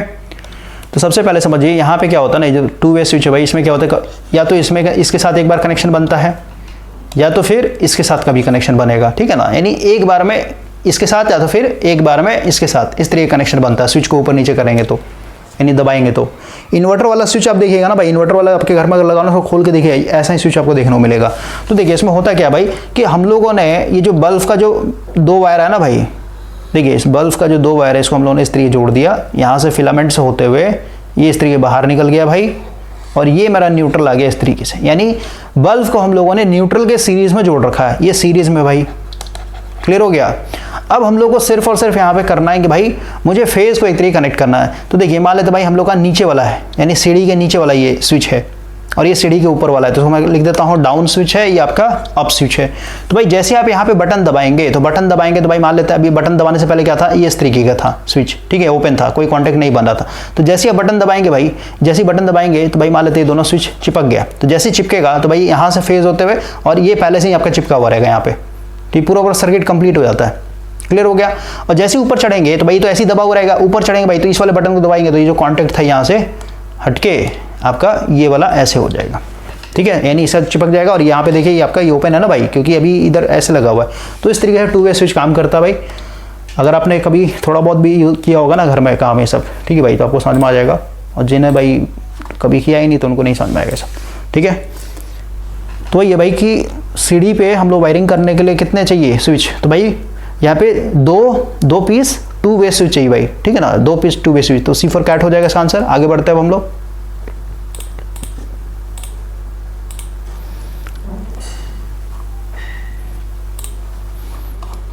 देखिए नेक्स्ट क्वेश्चन है, the cheap and temporary system of internal wiring. देखिए भाई वायरिंग का क्वेश्चन आ गया, तो पहले आप समझिए वायरिंग कितने तरीके के होते हैं। टोटल भाई हम लोग 4 तरीके वायरिंग पढ़ते हैं। सबसे पहला होता है आपका भाई क्लीट वायरिंग भाई, ठीक है, यहाँ पे लिखा हुआ ऑप्शन में क्लीट वायरिंग, ठीक है। क्लीट वायरिंग में क्या होता है, अगर हम यहाँ पे फोटो देखें ये ऊपर होता है भाई, यानी अंडरग्राउंड वायरिंग नहीं होता ये, ठीक है ना, ऊपर किया जाता है। क्लीट वायरिंग का भाई अगर आप फोटो देखना चाहते हैं तो कुछ इस तरीके का होता है, देखिए है ना, तार ऊपर गया हुआ है और इस तरीके के क्लीट्स होते हैं भाई, ठीक है ना। ये किसके बने होंगे, पोर्सलिन के बने होते हैं भाई, यानी चिमनी मिट्टी के बने हुए रहते हैं, क्लियर हुआ। चिमनी मिट्टी या फिर भाई प्लास्टिक का भी होता है। तो इसमें कुछ नहीं, अगर इसका भी अगर आप इमेज देखना चाहते हैं, देखते हैं भाई, फोटो है यहाँ पे क्लीट का। मतलब तो वायर को भाई, वायर में सैग ना बने, बीच से जो है ना वायर एक तरीके से लटके ना, उसके लिए क्या करते हैं यहाँ पे, इसको इस तरीके ठोक देते हैं भाई, ठीक है ना। और क्योंकि 3 वायर जा रहा है ना, तो ये अगर इसका मेटल का होगा भाई तो कभी कभी इसमें चिपकने का डर हो, शॉर्ट सर्किट होने का डर होता है, इसलिए इसको क्या करते, पोर्सिलिन का बनाते हैं, चिमनी मिट्टी का बनाते हैं भाई, समझ में आया, ठीक है ना। तो क्लीट का भाई देखते हैं थोड़ा फोटो।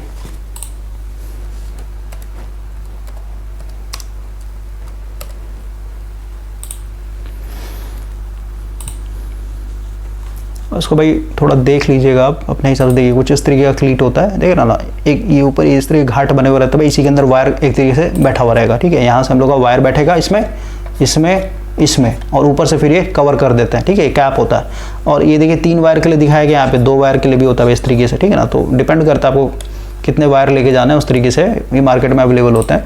तो जो क्लीट वायरिंग है ना भाई, क्लीट वायरिंग जो है ये हम लोग का सबसे सस्ता होता है भाई, ठीक है ना। सबसे सस्ता और सबसे, इसको टेम्प्रोरी बेसिस पे यूज़ करते हैं। टेम्प्रोरी बेसिस मतलब कहाँ पे यूज़ करेंगे भाई, जैसे आपका कहीं पे भी कैंप लगा हुआ है। कैंप मतलब क्या, जैसे कोई भी मेला वाला लगता है ना भाई, कैंप हो गया, मेला हो गया, ठीक है। कभी कोई कैंप लगाते हैं ना, जैसे कोई बीमारी फैला हुआ है उसको भाई फ्री इलाज करना है, या फिर भाई कभी कभी आपका कुछ फ्री में हम लोग चेकअप करवाते हैं, है ना, आँखें सबका, है ना, उस तरीके का। तो कैंप उस तरीके लगा हो तो वहाँ पे यूज़ करते हैं।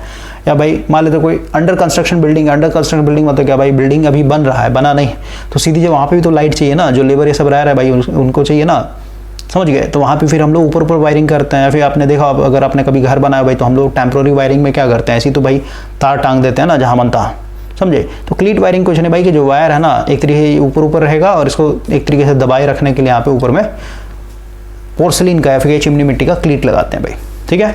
तो ये सारे मतलब बहुत ही चीप है ना भाई, समझे। क्योंकि यहाँ पे इस वायरिंग को करने के लिए कोई भी आपको हाईली स्किल्ड लेबर नहीं चाहिए, कोई भी आदमी कर सकता है, ठीक है। तो ये भाई कौन सा वायरिंग जो सबसे सस्ता और टेम्प्रोरी बेसिस पे होता है, तो क्लीट वायरिंग होता है भाई। देखिए नेक्स्ट है कंड्यूट वायरिंग। तो कंड्यूट वायरिंग कहाँ पे करते हैं भाई, हम लोग घरों में करते हैं। अंडरग्राउंड केबल जो हम लोग यूज़ कर रहे हैं ना, मतलब ये अंडरग्राउंड वायरिंग जो यूज़ करते हैं भाई, दीवार को काट करके, है ना, प्लास्टर होने से पहले क्या करते हैं, दीवार को काटते हैं, उसमें पाइप डालते हैं भाई। देखिए कुछ इस तरीके का पाइप डाला हुआ रहता है ना, 1 मिनट,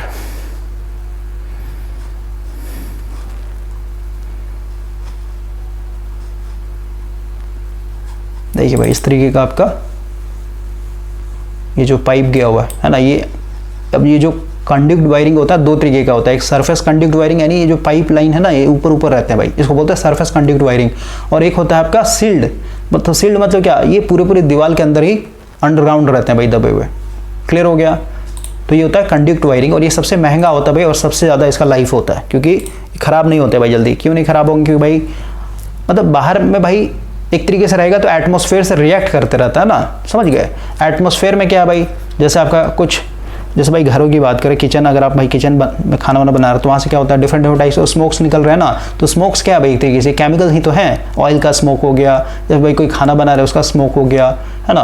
तो कोई भी वायर अगर आप, जैसे क्लीट वायरिंग है भाई, तो बाहर में रह रहा है, तो भाई बाहर में क्या होता है, एटमॉस्फेरिक, मतलब एटमॉस्फेयर में जो भी सिचुएशन है सबसे रिएक्ट करते रहता है। अगर नमी है भाई, जैसे सीजन की बात करें तो बरसात है, गर्मी है, फिर भाई आपका सर्दी है, तो उस हिसाब से टेम्परेचर चेंज हो रहा है, तो भाई टेम्परेचर के हिसाब से लोग रिएक्ट करते रहते हैं। तो इनका लाइफ ज़्यादा नहीं रहता भाई, ख़राब हो जाता है जल्दी से जल्दी। इंसुलेशन जो है इसके ऊपर चढ़ा हुआ, उस इंसुलेशन पे भाई डैमेज होने लगता है। लेकिन जो अंडरग्राउंड है भाई, जैसे कंसील्ड वायरिंग की बात करें, तो भाई एक बार आपने प्लास्टर के अंदर पाइप दबा दिया, उसी के अंदर वायर गया भाई, तो सीधी चीज़ तो एटमॉस्फेयर से रिएक्ट नहीं करेगा ना ही एसिड है वहाँ पे, ना ही भाई कोई केमिकल है, ना ही कोई नमक का पार्टिकल्स है वहाँ पे, ठीक है। तो सेफ रहता है भाई, ठीक है। तो सबसे महंगा और सबसे ज़्यादा टिकाऊ यही होता है, ये सबसे सस्ता होता है भाई, याद रखना है, और टेम्प्रोरी बेसिस पे होता है। केसिंग एंड कैपिंग देखिए कैसा होता है। केसिंग एंड कैपिंग अगर हम लोग यहाँ पे देखें तो इसका भी फोटो आप देख लीजिए।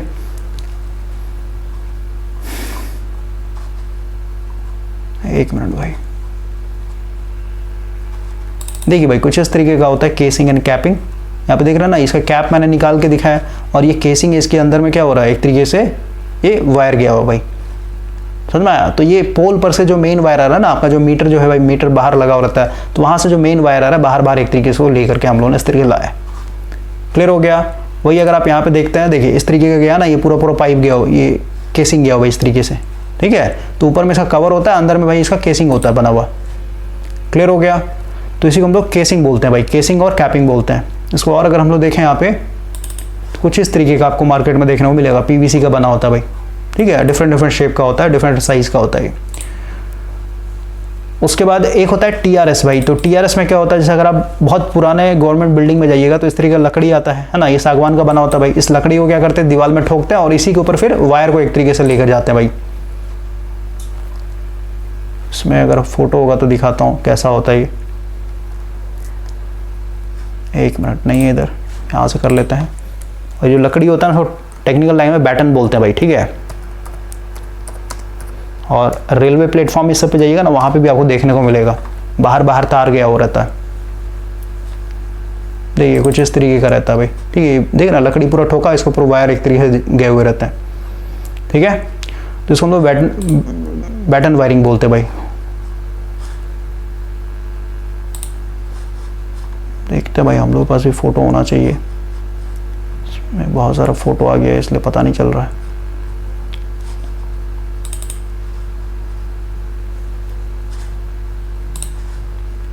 कोई नहीं भाई, इसको छोड़ते हैं। तो बैटन वायरिंग क्या होता है समझ में आ गया। यहाँ पे हम लोग सागवान का लकड़ी यूज़ करते हैं भाई, ठीक है।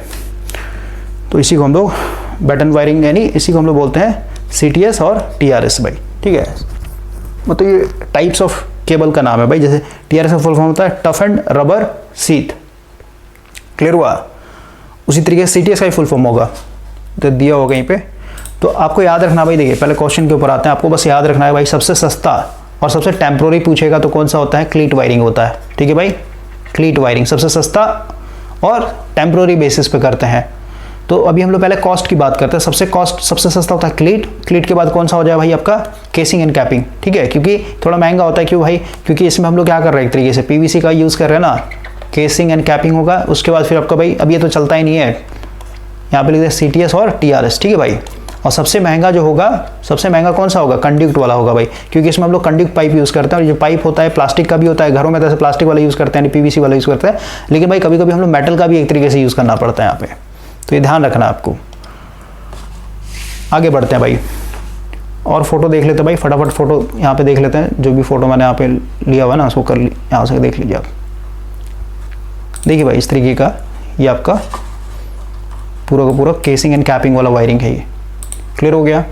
उसको देखिए आपका, इसको हम लोग जंक्शन बॉक्स बोलते हैं भाई, जंक्शन है ये हम लोग का, ठीक है। ये अंडरग्राउंड केबल आप जब कीजिएगा ना, मतलब अंडरग्राउंड वायरिंग जो घरों में करते हैं भाई, इस तरीके से तो भाई आपका जंक्शन होता है। यहाँ से भाई वायर किधर किधर गया वो देखना होता है, ठीक है। इसके ऊपर फिर हम लोग इस तरीके कैप लगा देते हैं, है ना, इस तरीके देखा होगा आपने। उसका देखिए भाई, इसको हम लोग बोलते हैं, ठीक है, ये भी आप देख लीजिए, आयरन क्लैड बोलते हैं, डबल पोल आयरन क्लैड बोलते हैं इसको, ठीक है, समझ में आया। तो ये मेन क्या है, देखिए मेन वायर जा रहा है ना, इसमें मेन वायर है भाई। और ये जो आपका बाहर में जो आयरन वाला इस तरीके हैंडल बना है, इसको ऊपर नीचे किया, उस हिसाब से भाई आपका कनेक्शन होता है, ठीक है। हो गया ये। अब हम लोग स्टार्ट करते हैं भाई अपने सेशन को। तो ये सबसे सस्ता कौन सा है और टेम्प्रोरी बेस कौन सा है, तो क्लीट वायरिंग करते हैं। आगे बढ़ते हैं। क्वेश्चन है, the appliances are always controlled by the switch connected. तो स्विच को हम लोग हमेशा किस में कनेक्ट करते हैं भाई, स्विच को हमेशा आपका फेज वायर से कनेक्ट किया जाता है, ठीक है, याद रखना है। स्विच हो या फिर भाई फ्यूज हो, दोनों को हमेशा फेज वायर में रखते हैं, ठीक है। क्यों ऐसा रखना पड़ता है, क्योंकि देखिए भाई, जैसे मान लेते हैं मेरा ये फेज है और ये न्यूट्रल है, तो अगर आप यहाँ पे स्विच लगा दीजिएगा ना, यहाँ पे स्विच लगा दिया भाई आपने, और मान लेते हैं बल्ब आपने ऐसे कनेक्ट कर दिया, मतलब फेज में आपने बल्ब को सीरीज में रख दिया इस तरीके से। तो आप सोचिए भाई कि यहाँ से एक तरीके से न्यूट्रल तो ओपन है, यानी स्विच ऑफ है भाई। लेकिन अगर कोई आदमी इस वायर को टच करेगा ना, जैसे मान लेते आपने स्विच ऑफ कर दिया, बोल दिया भाई लाइट कट गया, रिपेयरिंग कीजिए, तो कोई आदमी इसको पकड़ेगा तो भाई फेज है पूरा, पकड़ लेगा तो मतलब तुरंत उसमें शॉक लग जाएगी। भाई आदमी इस तरीके खड़ा होगा ना जमीन पे, कहीं ना कहीं टच हो रहा होगा, तो यहाँ पकड़ेगा तो सीधी सी बात है, यहाँ से पूरा कंप्लीट हो गया, ऐसे चला जाएगा, ग्राउंडेड हो जाएगा, समझे, तो शॉक लग जाएगा। तो यही है कि भाई फेज में ही हम लोग क्या करेंगे, हमेशा स्विच लगाते हैं कि भाई ये स्विच ओपन हो गया एक तरीके से, तो इधर क्या है, ये क्योंकि न्यूट्रल है ना भाई, समझे। तो इस आदमी यहाँ पे रिपेयरिंग सब करना आदमी छुए तो अभी भी ग्राउंडेड है, ये भी ग्राउंडेड है, कोई दिक्कत नहीं है, शॉक नहीं लगेगा एक तरीके से, समझ में आ गया। कोई पोटेंशियल डिफरेंस नहीं हो ना, दोनों 0 वोल्ट पे हैं बैठे हुए। अगला देखिए हो रहा है, which of the following wiring system is normally used in domestic purpose. तो डोमेस्टिक पर्पस में हम लोग कौन सा यूज करते हैं भाई, इसमें हो जाएगा डोमेस्टिक पर्पस के लिए भाई क्या लिखा है, which of the following wiring system is normally used in domestic. भाई कंडक्ट होना चाहिए, कंडक्ट यूज करते हैं। इसका देखते हैं आंसर 11 का क्या देता है, बिल्कुल सही भाई, कंडक्ट यूज करते हैं आज के डेट में, ठीक है। आगे बढ़ते हैं। अगला है देखिए CTS का फुल फॉर्म होता है कैब टायर सीट केबल, ठीक है ना भाई। ये केबल होते हैं, डिफरेंट टाइप्स के केबल होते हैं, जो हम लोग उस लकड़ी जो बैटन मैंने बोला ना, सागवान का बैटन होता है, उस पर लगाया जाता है। तो ये भाई the CTS is also known as, तो इसको हम लोग क्या बोलते हैं, TRS बोलते हैं भाई, ठीक है ना, टफ एंड रबर सीध बोलते हैं भाई, ठीक है। तो आप देख लिया डिफरेंट मतलब यहाँ पे जो इंसुलेशन यूज कर रहे हैं उसका अलग अलग नाम है भाई।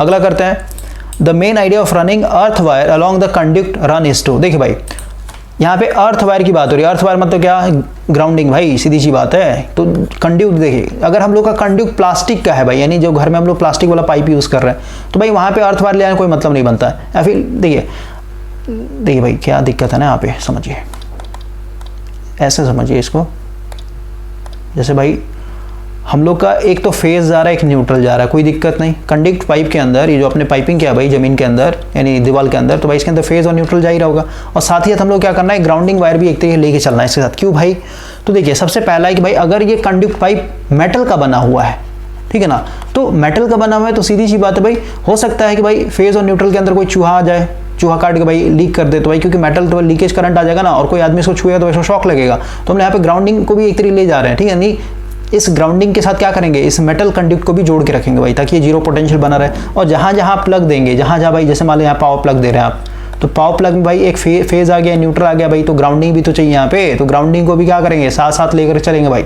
समझ में आया? तो ऐसा क्यों कर रहे हैं, ताकि फॉल्ट के दौरान कभी भी भाई फॉल्ट आता है, जैसे भाई ये आपका पावर प्लग है, इससे आपने मान लिया कोई मोटर कनेक्ट कर दिया भाई इस तरीके से, तो मोटर का 3 तार निकलेगा यहाँ पे, एक मान लेते हैं न्यूट्रल हो गया, एक मान लेते हैं फेज हो गया भाई, एक हो गया आपका ग्राउंडिंग। तो ग्राउंडिंग भाई क्योंकि ये किससे कनेक्टेड, इससे कनेक्टेड, और ये कहाँ पे होगा कि कहीं ना कहीं अर्थिंग किया होगा भाई, समझ गए। तो जैसे इसमें लीकेज करंट आया नहीं, जब भी फॉल्ट आया भाई, तो लीकेज करंट क्या हो जाएगा, सबसे पहले ये इस तरीके से होकर के, इस तरीके से होकर के नीचे चला जाएगा। यानी ये लीकेज करंट को, अभी ये फॉल्ट करंट को क्या कर रहा है, हमेशा भाई एक कंटिन्यूअस पाथ प्रोवाइड करता है जमीन में जाने के लिए, या फिर ये continuous low resistance path provide कर रहा है, ताकि फॉल्ट जब भी हो तो भाई ये जो मोटर है मेरा, ये जीरो पोटेंशियल पे आ जाए। क्लियर हो गया? तो ये चीज़ आपको ध्यान रखना है। तो वही पूछा भाई कि भाई कंडक्ट के साथ साथ हम लोग यहाँ पे अर्थ वायर को क्यों लेकर के चल रहा है, तो C4 कैट हो जाएगा, make the conduct and metal accessory electrically continuous. Electrically continuous मतलब ये कि भाई इसका कंटिन्यूटी बना हुआ है ग्राउंड पाथ से, समझे। तो इसे हम लोग प्रोटेक्शन के लिए करते हैं भाई। देखिए आगे बढ़ते हैं,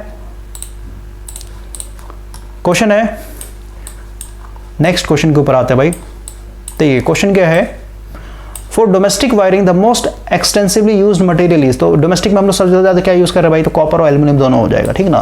तो अपने हिसाब से देना होता है आंसर, ऐसे कॉपर ज़्यादातर यूज़ करते हैं, लेकिन भाई मतलब ये MCQ से मतलब कि एकदम सटीक आंसर होना चाहिए भाई, ठीक है। तो जिनके पास भाई कॉस्ट कम है तो सीधी एल्यूमिनियम यूज़ कर सकते हैं, ऐसे ज़्यादातर हम लोग कॉपर ही यूज़ करते हैं। अगला है, तो आंसर के हिसाब से चल रहा हूँ भाई, इसका D फॉर डॉग दिया आंसर में, ठीक है। अगला पढ़ते हैं, विच of the following wiring is suitable for lighting in low voltage installation. तो भाई लो वोल्टेज इंस्टॉलेशन पे हम लोग कौन सा वायरिंग करेंगे, तो देखिए लो वोल्टेज के लिए आपका, इसका भाई लो वोल्टेज के लिए क्या हो जाएगा,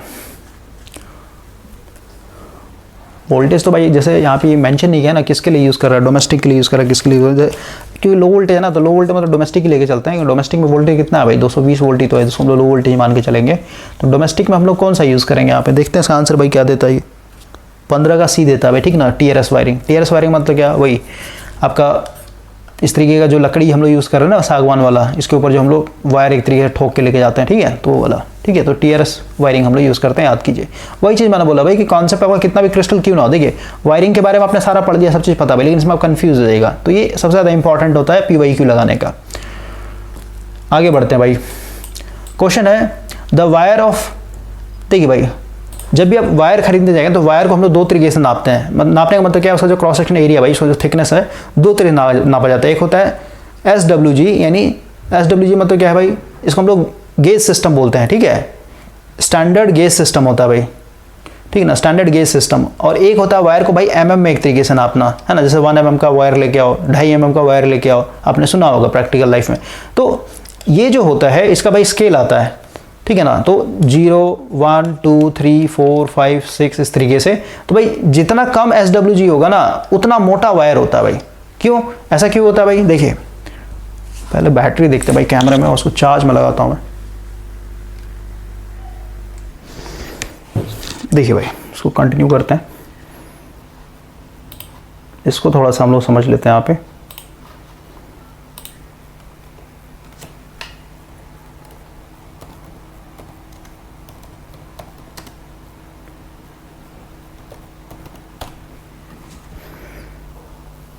देखिए भाई इस तरीके का स्केल होता है ये, अगर आप इसको ध्यान से देखेंगे यहाँ पे देखिए 0 लिखा हुआ है, ये भाई आपका 0 लिखा हुआ है, ठीक है, ये 1 2 3 4 5 इस तरीके से। तो देखिए 0 वाला जो है ना सबसे मोटा वायर है भाई, देख रहे हैं इतना मोटा वायर होगा ये। 1 वाला थोड़ा सा आपका पतला हो जाएगा, फिर 2 और पतला, 3, है ना, जैसे जैसे गेज बढ़ता है ना भाई वैसे वैसे वायर का जो थिकनेस है वो पतला होता है। देखिए 30 नंबर गेज पे देख रहे कितना पतला हो गया ये, समझ में आया। यानी गेज सिस्टम में जस्ट उल्टा चलता है भाई। ऐसा क्यों होता है, ऐसा क्यों होता है भाई। और mm में क्या होता है, mm में जितना ज़्यादा mm होगा उतना ही मोटा वायर होगा भाई। तो पहले गेज को समझते हैं, गेज में ऐसा क्यों होता है भाई। उल्टा क्यों चलना पड़ता है हम लोग को। देखिए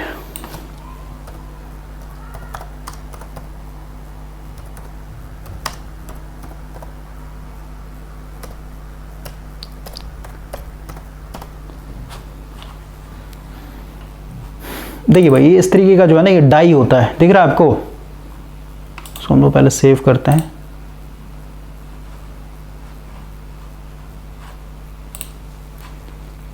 इसका जो है डिफरेंट डिफरेंट शेप का डाई होता है। देखिए यहाँ पे ये ना, ये भाई मोटा वायर था, ये मोटा वायर था। जब हम लोग इस ड्राइंग डाई, लिखा ना यहाँ पे ड्राइंग डाई, इससे जब गुजारते हैं, ठीक है, गुजार के वो खींच रहे भाई, देखिए फोर्स लगाया जाता है यहाँ पे, फोर्सफुली हम लोग उसको खींच रहे हैं। तो जब खींचेंगे भाई, तो ये मेटल क्या होता है, ये मेटल जो है ना रगड़ाता है यहाँ पे। रगड़ाएगा इसका मतलब क्या, ऊपर वाला जो स्किन है ना भाई, ये छिलते चला जाता है, यानी पतला होते चला जाएगा। तो जब इसको खींचिएगा, इस साइड में खींचेगा, तो भाई ये वायर एकदम क्या होगा, इसी डायमीटर का एक तरीके से पतला बिल्कुल निकलेगा बन करके। समझ में आ रहा है? तो समझिए, और फोटो देखते हैं भाई, और फोटो देखते हैं। जो देखिए ये है ना, देखिए इसमें आपका 3 शेप का डाई दिखाया गया है। एक भाई बहुत पतला है, देख रहे हैं, बहुत पतला है भाई, यानी इसमें से गुजारेंगे तो भाई बहुत पतला वायर मिलेगा, इसमें से गुजारिएगा तो भाई थोड़ा मोटा वायर मिलेगा, और इसमें से अगर आप गुजारिएगा तो भाई मुझे एक तरीके से सबसे मोटा वायर मिलेगा। तो देखिए मेरे पास मान लेते हैं भाई, अभी इतना मोटा वायर है, इतना मोटा वायर है, ठीक है, इतना मोटा वायर है भाई। तो मुझे मान लेते हैं इतना पतला वायर बनाना, इतना पतला। तो सबसे पहले मुझे इस फर्स्ट डाई से गुजारना पड़ेगा। तो एक बार जब इस डाई से गुजारेंगे भाई, तो मान लेते हैं जो डाई है ना, ये आपको भाई मान लेते हैं 1SWG का वायर बना के देगा। तो ये इस मोटाई को हम लोगों ने क्या बोला भाई, 1SWG, ठीक है, यानी स्टैंडर्ड गेज वायर बोलते हैं इसको। आगे पीछे कर लीजिए इसको। तो फर्स्ट टाइम जब मैंने इसको फोर्सफुली खींचा इस फर्स्ट डाई से, तो भाई मेरे को इतना मोटा वायर मिला। इसको यहाँ पे दिखाता हूँ भाई, ये मान लेते हैं इतना मोटा वायर मिला मेरे को, ठीक है। अब भाई मुझे फिर इस डाई से गुजारना पड़ेगा, अब सेकंड डाई से भी गुजारना पड़ेगा। तो जब सेकंड डाई से गुजार रहा हूँ, इसको थोड़ा और सही करते हैं डायग्राम को, इसको थोड़ा मोटा बनाते हैं भाई, इसके नीचे बनाते हैं। ये इतना मोटा मेरे को वायर मिला, ठीक है, इससे गुजारने से। फिर इस वायर को लेकर के क्या करूँगा, इसमें से गुजारूंगा। तो इसमें से गुजारूंगा तो भाई तो थोड़ा पतला हो जाएगा, क्योंकि ये देख रहे हैं बहुत पतला है। फिर इसको तीसरे स्टेप में, यानी जब इस डाई से गुजारूंगा तो भाई तो ये मेरा और पतला हो जाएगा। समझ में आया? तो इस तरीके से भाई हम लोग वायर ड्राइंग करते हैं। तो अब देखिए कि भाई मुझे इतना पतला वायर बनाने, ये मेरा फाइनल है, ये फाइनल आउटपुट है भाई। तो इतना पतला वायर बनाने के लिए मुझे कितने डाई से गुजारना पड़ा, 1 2 3। समझ में आया बात को? तो अभी आप इस स्केल पे आइए, मतलब कहने मतलब क्या है ना, जितना कम आप गुजारिएगा, जैसे भाई इसको आपने सिर्फ एक ही बार गुजारा, तो ये जो थिकनेस होगा ना, इसको बोल दिया 1WG। फिर इसी वायर को, इसी यानी 1WG वायर को भाई फिर से हम लोगों ने सेकंड स्टेप में किया, इसको भाई मान लेते हैं, इसको मैं बोलता हूँ 4WG है, ठीक है ना। फिर इसको हम लोग, तो अब देखिए मैं कहना क्या चाहता हूँ ना भाई, यहाँ पे आइए,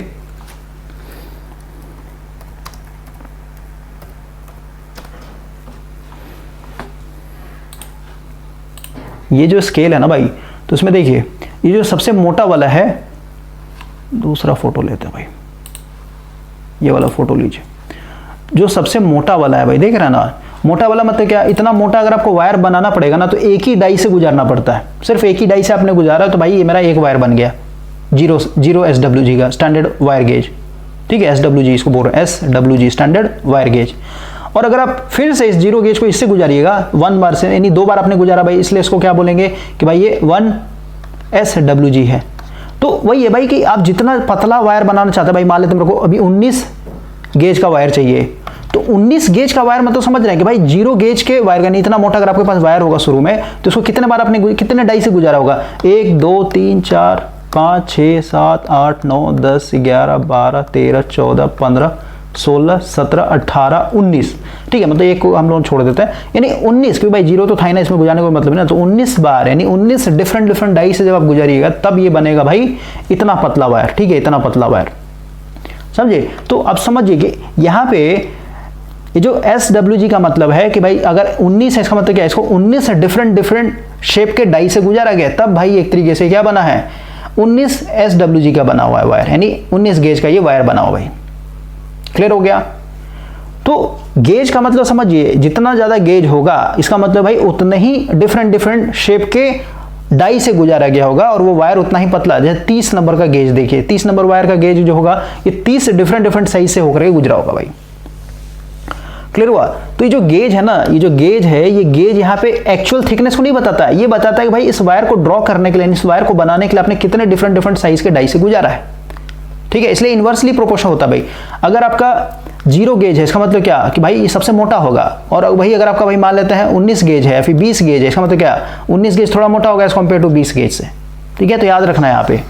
और वही mm की अगर बात करें तो mm में क्या होता है, जितना ज़्यादा mm हो, मतलब mm जो है डायरेक्टली प्रोपोर्शनल होता है भाई। जैसे 10 mm है तो भाई मोटा होगा एज कम्पेयर टू 8 mm से। अगर कोई 16 mm है तो भाई सीधी सी बात है 12 mm से पतला होगा, ये मोटा होगा। ठीक है ना, ये डायरेक्टली प्रोपोर्शनल होता है, यहाँ पे इन्वर्सली होता है। तो आपका जो क्वेश्चन पूछा था भाई, ये जो आपका क्वेश्चन पूछा है यहाँ पे लिखा है ना कि भाई मेरे पास 2SWG का वायर है तो इसको भाई mm में कन्वर्ट करना है। ठीक है, तो 2WSG मतलब क्या, थोड़ा मोटा वायर होगा भाई, है ना, मोटा होगा, अच्छा खासा मोटा होगा। फील कर पा रहे होंगे भाई, क्योंकि जितना कम SWG होता है वायर उतना ही मोटा होता है। तो उसका डायमीटर आप बताना भाई कितना होता है। तो इसका भाई आपको चार्ट याद करना पड़ेगा थोड़ा। ठीक है, यहाँ पे कोई मेथड नहीं है, आपको चार्ट याद करना पड़ेगा। देखिए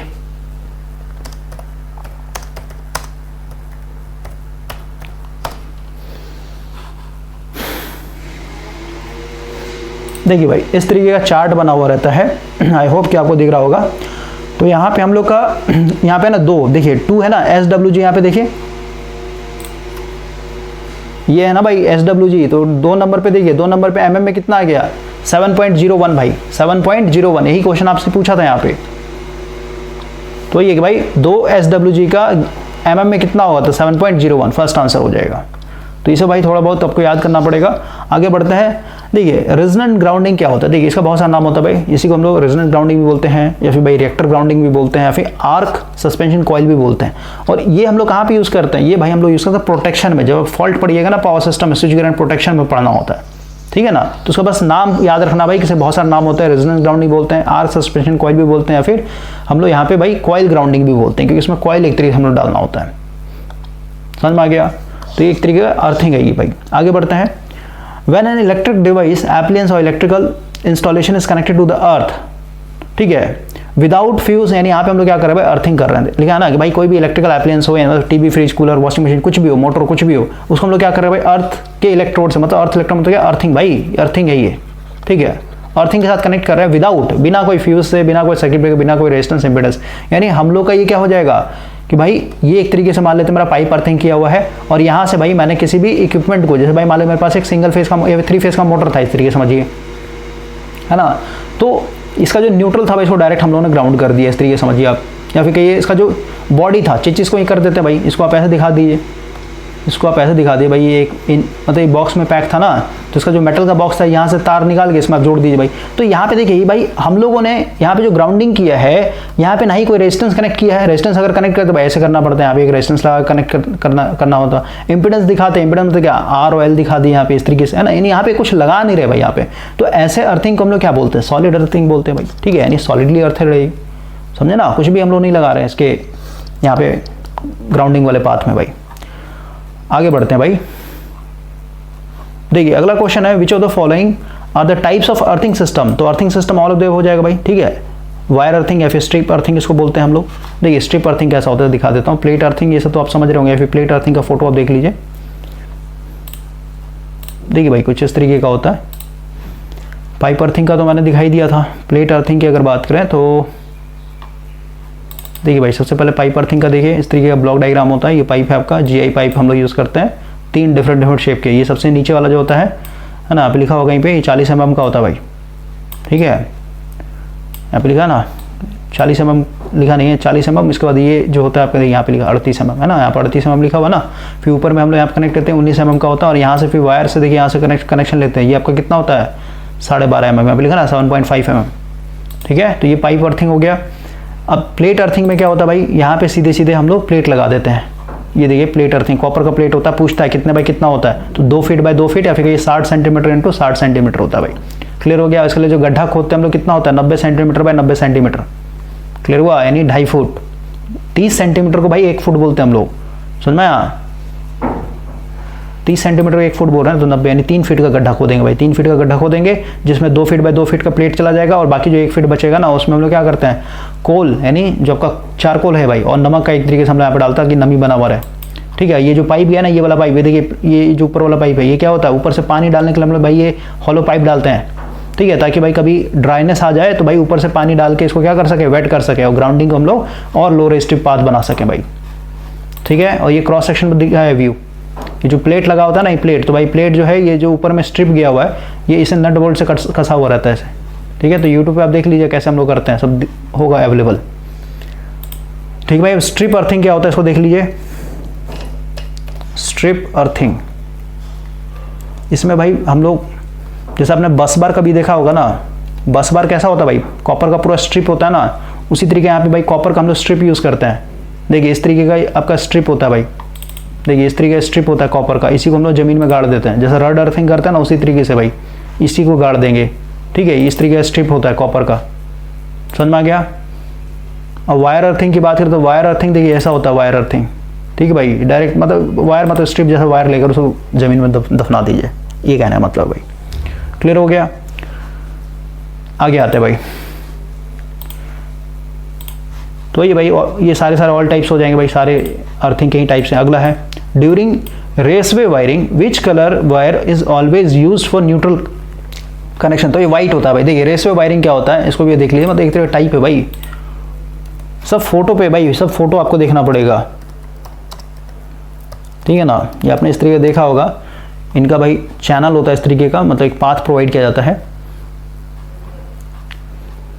देखिए इस तरीके का चैनल है ना, एक मिनट, ये देखिए भाई इस तरीके का भाई आपका पूरा का पूरा जो है ना पाथ प्रोवाइड करके भाई इसमें से दिया जाता है आपका कनेक्शन, मतलब एक तरीके का वायरिंग है भाई ये। और देखते हैं फोटो, देखिए भाई इस तरीके का आपका वायरिंग किया हुआ रहता है, ये देखिए, ठीक है। इस तरीके मतलब डिफरेंट हम लोग कर रहे हैं ना,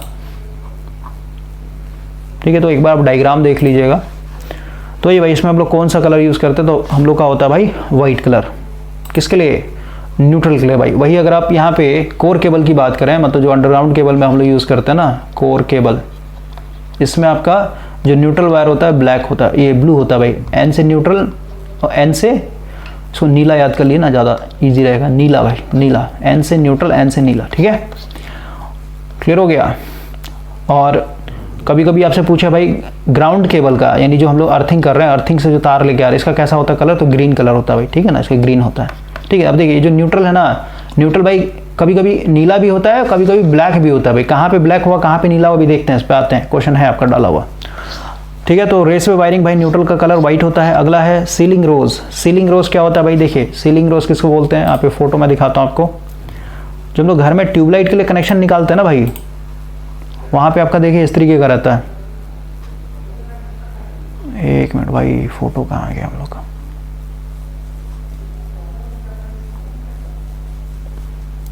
फोटो आया नहीं भाई, एक मिनट रुके, इंपोर्ट करता हूँ थोड़ा सा।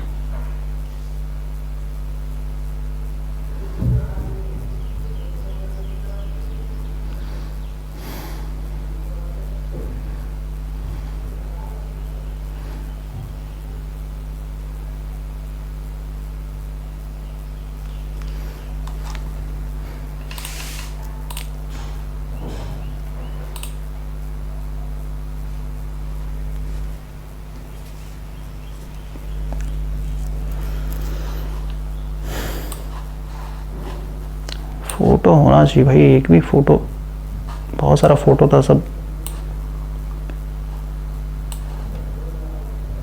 इधर उधर हो गया हम लोग का।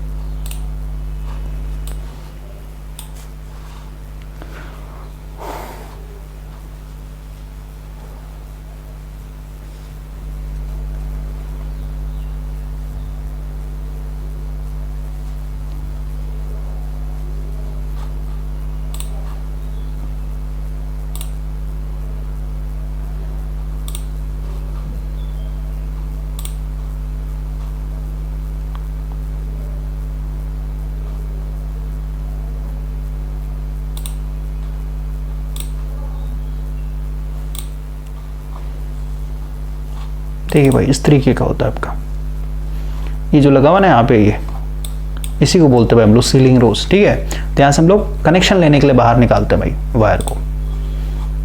क्लियर हो गया।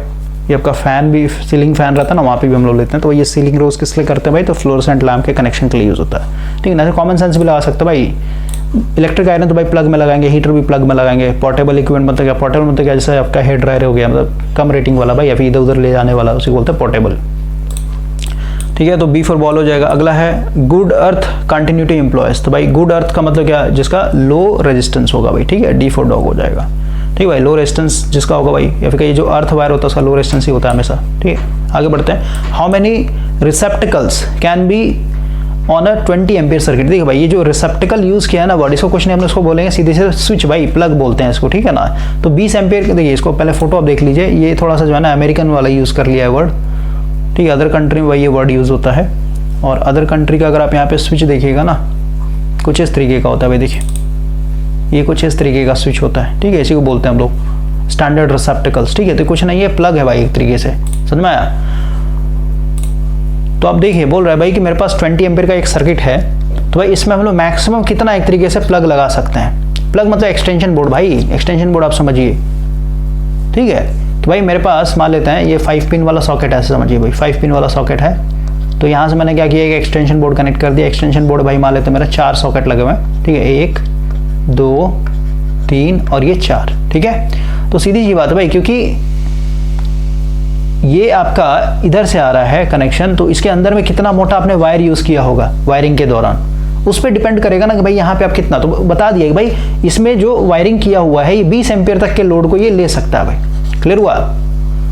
तो 20 एम्पियर तक का लोड है, तो सीधी सी बात है एक्सटेंशन बोर्ड मैक्सिमम हम लोग कितना दे सकते हैं, ठीक है भाई। उस यहाँ से पूछा how many रिसेप्टिकल can be on A 20 ampere circuit. तो भाई मैक्सिमम 10 आप लगा सकते हैं, 10 से ज़्यादा नहीं लगा सकते हैं, ठीक है। और 20 एम्पियर का मतलब क्या, हर एक के लिए कितना हो जाएगा, 2-2 एम्पियर हो जाएगा भाई, समझ में आया। मतलब इसमें आप जो इक्विपमेंट लगा रहे हैं, इन सब में जो इक्विपमेंट लगा रहे हैं भाई, टोटल ऐसे 10 प्लग होंगे, तो 10 में भाई आप लगाएंगे तो भाई कितना मैक्सिमम करंट रेटिंग होना चाहिए उनका, 2 एम्पियर के हिसाब से। तो 2 एम्पियर के हिसाब से भाई कितना हो जाएगा, 10 प्लग लगा सकते हैं आप।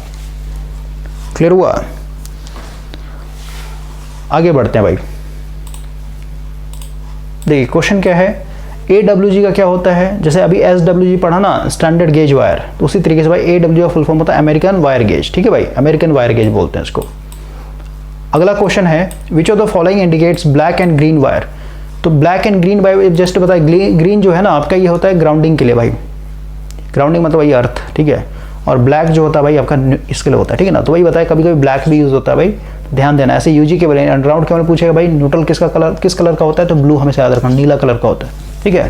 तो क्वेश्चन के हिसाब से हम लोग यहाँ पे आंसर देना होता है। तो ब्लैक क्या हो जाएगा, न्यूट्रल हो जाएगा, और ग्रीन जो होगा आपका अर्थ वायर हो जाएगा, डी फॉर डॉग, ठीक है। आगे बढ़ते हैं। देखिए भाई अगला है ज्वाइंट बॉक्स वायरिंग मेथड। देखिए भाई हम लोगों ने भाई अभी जो वायरिंग किया ना, हम लोगों ने यहाँ पे क्लासिफिकेशन किया भाई, यानी वायरिंग को 2 पार्ट में हम लोग डिवाइड कर सकते हैं 2 तरीके से। जैसे देखिए भाई जब आप बायोलॉजी पढ़िएगा तो बायोलॉजी में हम लोग क्लासिफिकेशन पढ़ते हैं ना, तो क्लासिफिकेशन में भाई हम लोग क्या कर रहे हैं, आपका 5 किंगडम में डिवाइड कर दिया गया है। एक है आपका मोनेरा, फिर आपका है भाई प्रोटिस्टा, फिर आपका फंगस, फिर है प्लांट, फिर है एनिमल। उसी तरीके केमिस्ट्री जब आप पढ़िएगा तो केमिस्ट्री में पढ़ते हैं ना भाई, पूरे केमिस्ट्री 2 पार्ट में तोड़िए, एक हो ऑर्गेनिक और एक होगा आपका भाई इनऑर्गेनिक। समझ में आ रहा बात को। उसी तरीके फिजिक्स जब आप पढ़िए भाई, तो फिजिक्स को भी हम लोग क्या किया, एक है क्लासिकल फिजिक्स, एक होता है आपका क्वांटम फिजिक्स भाई। तो क्लासिफिकेशन का मतलब वर्गीकरण करना भाई, मतलब जैसे प्लांट किंगडम की बात है, प्लांट किंगडम क्या रखेंगे, सिर्फ प्लांट रखेंगे भाई, एंजियोस्पर्म अलग है, जिम्नोस्पर्म अलग है, समझे। तो उसी तरीके से अगर हम लोग वायरिंग को क्लासिफाई करें तो वायरिंग भी 2 तरीके क्लासिफाई कर सकते हैं भाई। एक है कि भाई उसमें हम लोग डिजाइनिंग किस तरीके यूज कर रहे हैं, जैसे क्लीट यूज कर रहे हैं तो भाई क्लीट वायरिंग बोल दिया, कंडक्ट पाइप यूज कर रहे हैं तो भाई कंडक्ट वायरिंग बोल दिया। अगर आप बैटन यूज कर रहे हैं तो बैटन वायरिंग बोल दिया भाई हम लोगों ने, ठीक है। तो ये तो हो गया डिजाइनिंग कि भाई इसका ओवरऑल लुक कैसा आ रहा है, फिर भाई वहाँ पे कौन सा मटेरियल आप यूज कर रहे हैं। उसी तरीके से आपका जो कैपिंग वाला था भाई, ऊपर में कैप और नीचे में आपका पीसीबी का पूरा ढांचा लगा हुआ था, है ना, केसिंग और कैपिंग। तो ये तो एक हो गया भाई, इस तरीके से आप क्लासिफाई कर सकते हैं। और दूसरा जो क्लासिफिकेशन होता है भाई कि आप एक तरीके से कनेक्शन कैसे कर रहे हैं। ये जो वायरिंग है इसको हम लोग कनेक्शन के हिसाब से भाई एक तरीके क्लासिफाई कर सकते हैं ना, समझे। तो कनेक्शन के हिसाब से भाई 2 तरीके हम लोग कनेक्शन यूज करते हैं, एक होता है ज्वाइंट बॉक्स वायरिंग और एक होता है भाई लूप वायरिंग, ठीक है। तो इसको पहले समझते हैं क्या होता है। और आज के डेट में जो हम लोग यूज करते हैं लूप वायरिंग यूज करते हैं भाई। जैसे कहने का मतलब क्या है ना, मान लेते हैं भाई आपका घर है ये मान लेते हैं आपका मीटर है भाई, एनर्जी मीटर हो गया। इसमें आपका पोल से 2 वायर गया भाई, ठीक है, एक फेज एक न्यूट्रल, और इधर से 2 वायर आपका फिर से निकलेगा, एक फेज और न्यूट्रल, ठीक है। मान लेते हैं फेज है न्यूट्रल है। अब भाई आपके घर में मान लेते हैं 4 कमरे, 1 2 3 4, तो भाई चारों कमरे में एक तरीके से फेज और न्यूट्रल लेके जाना ना। इधर मान लेते कहीं आपका पीछे में अर्थिंग किया हो भाई, यहाँ से एक वायर ले आते हैं भाई, एक ये ग्रीन कलर हो गया यानी ग्राउंड हो गया आपका, तो तीनों वायर को लेके जाना आपके चारों घरों में भाई। तो जैसे मान लेते हैं आप पहले घर में तो भाई मान लेते हैं आपने लिया है, यहाँ पे मान लेते हैं ऐसे, ठीक है, ये ग्राउंड हो गया, फेज न्यूट्रल हो गया। तो भाई आपका अगर यहाँ पे एक स्विच है तो यहाँ से तार ला करके इसमें एक देना पड़ेगा, यानी यहाँ पे तार छीलना पड़ेगा ना भाई, कटिंग करना पड़ेगा आपको, कट लगाना पड़ेगा यहाँ पे, तब जाके यहाँ पे जोड़िएगा ना। फिर यहाँ पे भी एक कट लगाना पड़ेगा, फिर इसको भाई मान लेते हैं इसको आप यहाँ पे दे रहे हैं, और एक न्यूट्रल वायर भाई मान लेते हैं आप इसको यहाँ पे दे रहे हैं, तो यहाँ पे कट लगाना पड़ेगा, यहाँ पे समझ रहे भाई, कनेक्शन लेने कट डालना पड़ेगा ना भाई, समझ में आ रहा है। और फिर मान लेते भाई आपका दूसरे रूम में जाएगा तो दूसरे रूम में अगेन भाई यहाँ पे एक कट लगाना पड़ेगा, यहाँ पे कि फिर से यहाँ से कनेक्शन लेना है, समझे।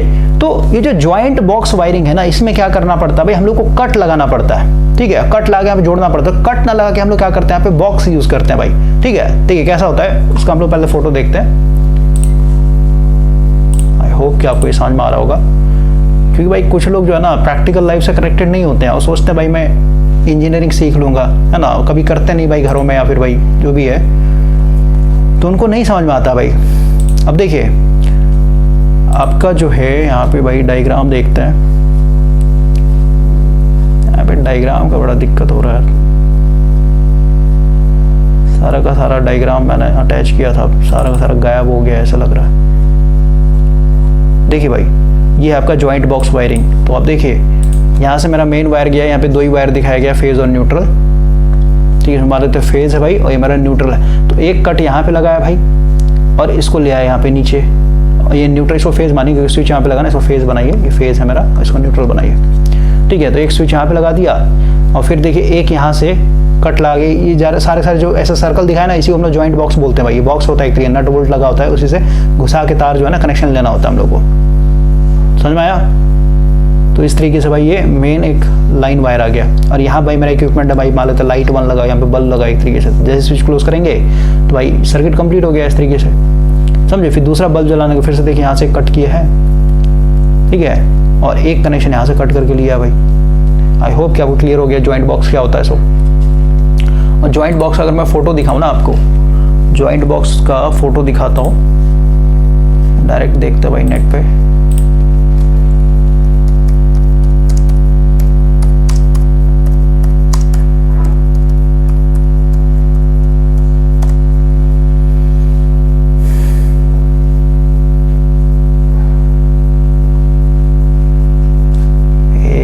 वाईफाई को क्या हो गया।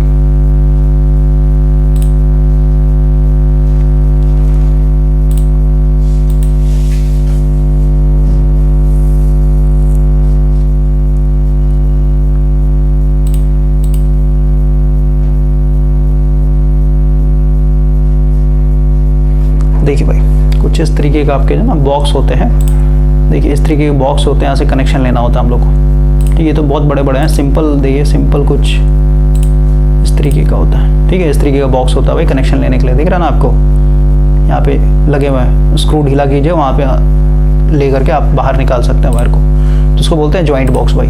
अब दूसरा जो वायरिंग है ना भाई, दूसरा वायरिंग होता है लूप, आज के डेट में जो हम लोग यूज़ करते हैं। तो लूप में क्या करते हैं, इस वाले फोटो में पहले आप देखिए, ये आपका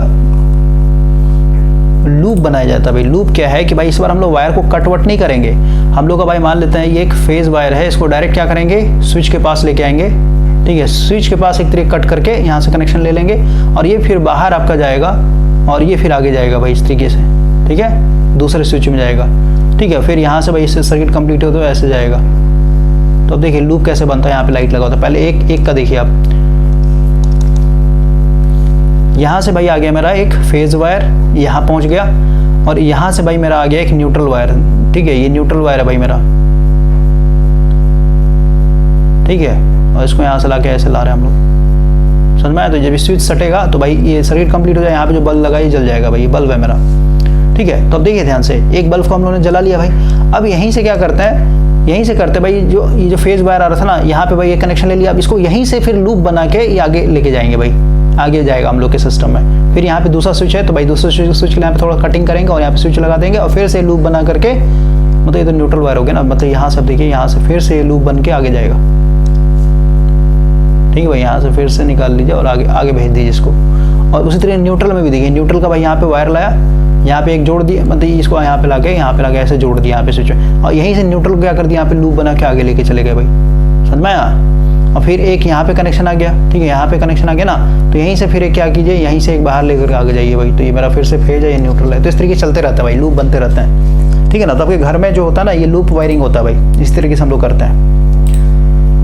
क्लियर हो गया, आगे आते हैं भाई। अब तो ये लिखा ना, joint box wiring method might be cheaper with respect to, तो भाई क्योंकि जॉइंट बॉक्स में क्या था ना भाई, वायर का बहुत कम ही होता है, मतलब वायर बहुत कम यूज होता है। देखिए यहाँ पे ध्यान से, लूप वायरिंग में क्या है, आपका लूप बनते जा रहा है ना, यहाँ पे एक्स्ट्रा वायर यूज हो गया भाई, ये इतना जो लूप बनाने में हो गया ना, यहाँ से घुमा के ऐसे लेके जा रहा है ना भाई, तो एक्स्ट्रा खर्चा हो गया ना। यहाँ पे देखिए न्यूट्रल वायर का भी इतना एक्स्ट्रा खर्चा हो गया वायर में, तो इतना जो लूप बन रहा है भाई, एक्स्ट्रा खर्चा है एक तरीके। तो लूप वायर में वायर का ज़्यादा यूज होता है। वही अगर आप यहाँ पे केस वायरिंग में देखिए, जॉइंट बॉक्स वायरिंग में देखते हैं भाई, तो यहाँ पे लूप बनता ही नहीं है, समझे, यहाँ पे वायर का कम यूटिलाइज हो रहा है। क्योंकि भाई ये देखिए, ये जो ऊपर वाला जो मेन है ना फेज और एक न्यूट्रल भाई, ये न्यूट्रल था, ये फेज था, ये बस बार ट्रैक कर रहा है, ये सीधे से लेके चले गए आगे, ठीक है, इसको आगे लेके चलेगा और यहीं से भाई जॉइंट बॉक्स लगा के नीचे लेके आ रहे हैं, समझ में आया। तो यहाँ पे भाई ज़्यादा वायर का यूज़ नहीं होता है, यह ध्यान रखना आपको। तो जॉइंट बॉक्स में कम वायर यूज़ होता है भाई, तो ये हम लोग के लिए सेविंग है ना, अच्छा हम लोग के लिए। तो वही पूछा था कि भाई किस में सेविंग होता है, तो केबल लेंथ में भाई, ठीक है। आगे बढ़ते हैं। Channel wiring material is made up of, channel मतलब भाई जो हम लोगों ने पढ़ा ना, पीवीसी यूज करते हैं। देखिए चैनल क्या होता है, दिखाता हूँ मैं आपको फोटो।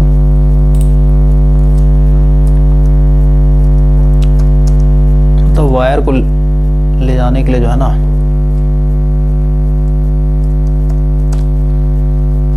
पीवीसी का इस तरीके का ढांचा बना हुआ रहता है। देखिए भाई ये है, ठीक है, इस तरीके के ढांचे होते हैं, तो इसके अंदर से जाएगा, ये है आपका एक तरीके से, ठीक है, ये चैनल बोलते हैं इसको, ठीक है। या फिर इसको भी बोल सकते हैं, केसिंग वाला जो आपने पढ़ा नहीं, नीचे भी इसको चैनल ही तो बोलेंगे। वही पूछ रहा भाई किसका बना होता है, पीवीसी का बना होता है भाई। देखिए ये फोटो, ये पूरा क्या है, चैनल है एक तरीके से, ठीक है। तो पीवीसी का बना होता है भाई। आगे बढ़ते हैं।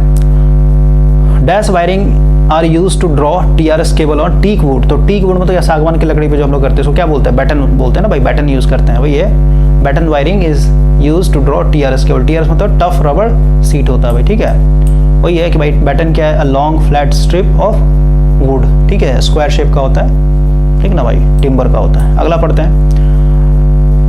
डैश एंड इज यूज्ड, ठीक है, used in electrical installation to join some conductor and provide different path for different conductor भाई। तो हम लोग यहाँ पे यूज करते हैं जंक्शन बॉक्स भाई, ठीक है ना। जंक्शन बॉक्स क्या बोलता है कि भाई वायरिंग के अंदर electrical installation to join some conductor and to provide different path for different conductor भाई।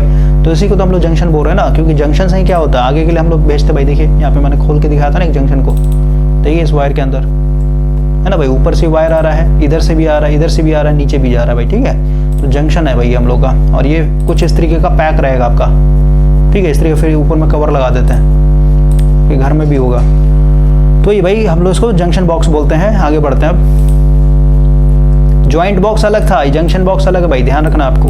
अगला है कि भाई इसका फुल फॉर्म क्या होता है, तो अभी जस्ट दिखाया था ना, double pole iron clad switch बोलते हैं भाई हम लोग अपने घरों में जो कनेक्शन लेने के लिए यूज करते हैं, ये वाला देखें, यही है, ठीक है, इस तरीके का लगा होता है भाई आपका, ठीक है ना। तो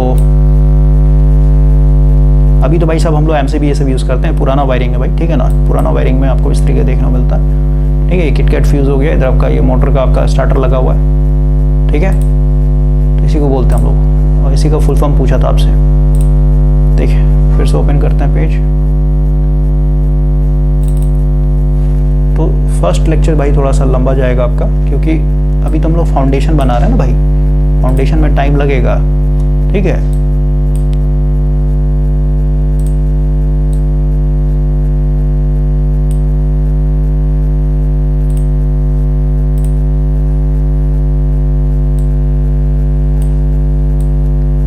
ठीक है, इसको और एडजस्ट करते हैं थोड़ा। अगला क्वेश्चन है भाई, अर्थिंग प्रैक्टिस रूल 33। देखिए भाई ये अगेन आपका इलेक्ट्रिसिटी रूल हो गया। तो इसमें आपका भाई पूछा ना इलेक्ट्रिसिटी रूल किस में आता है भाई, तो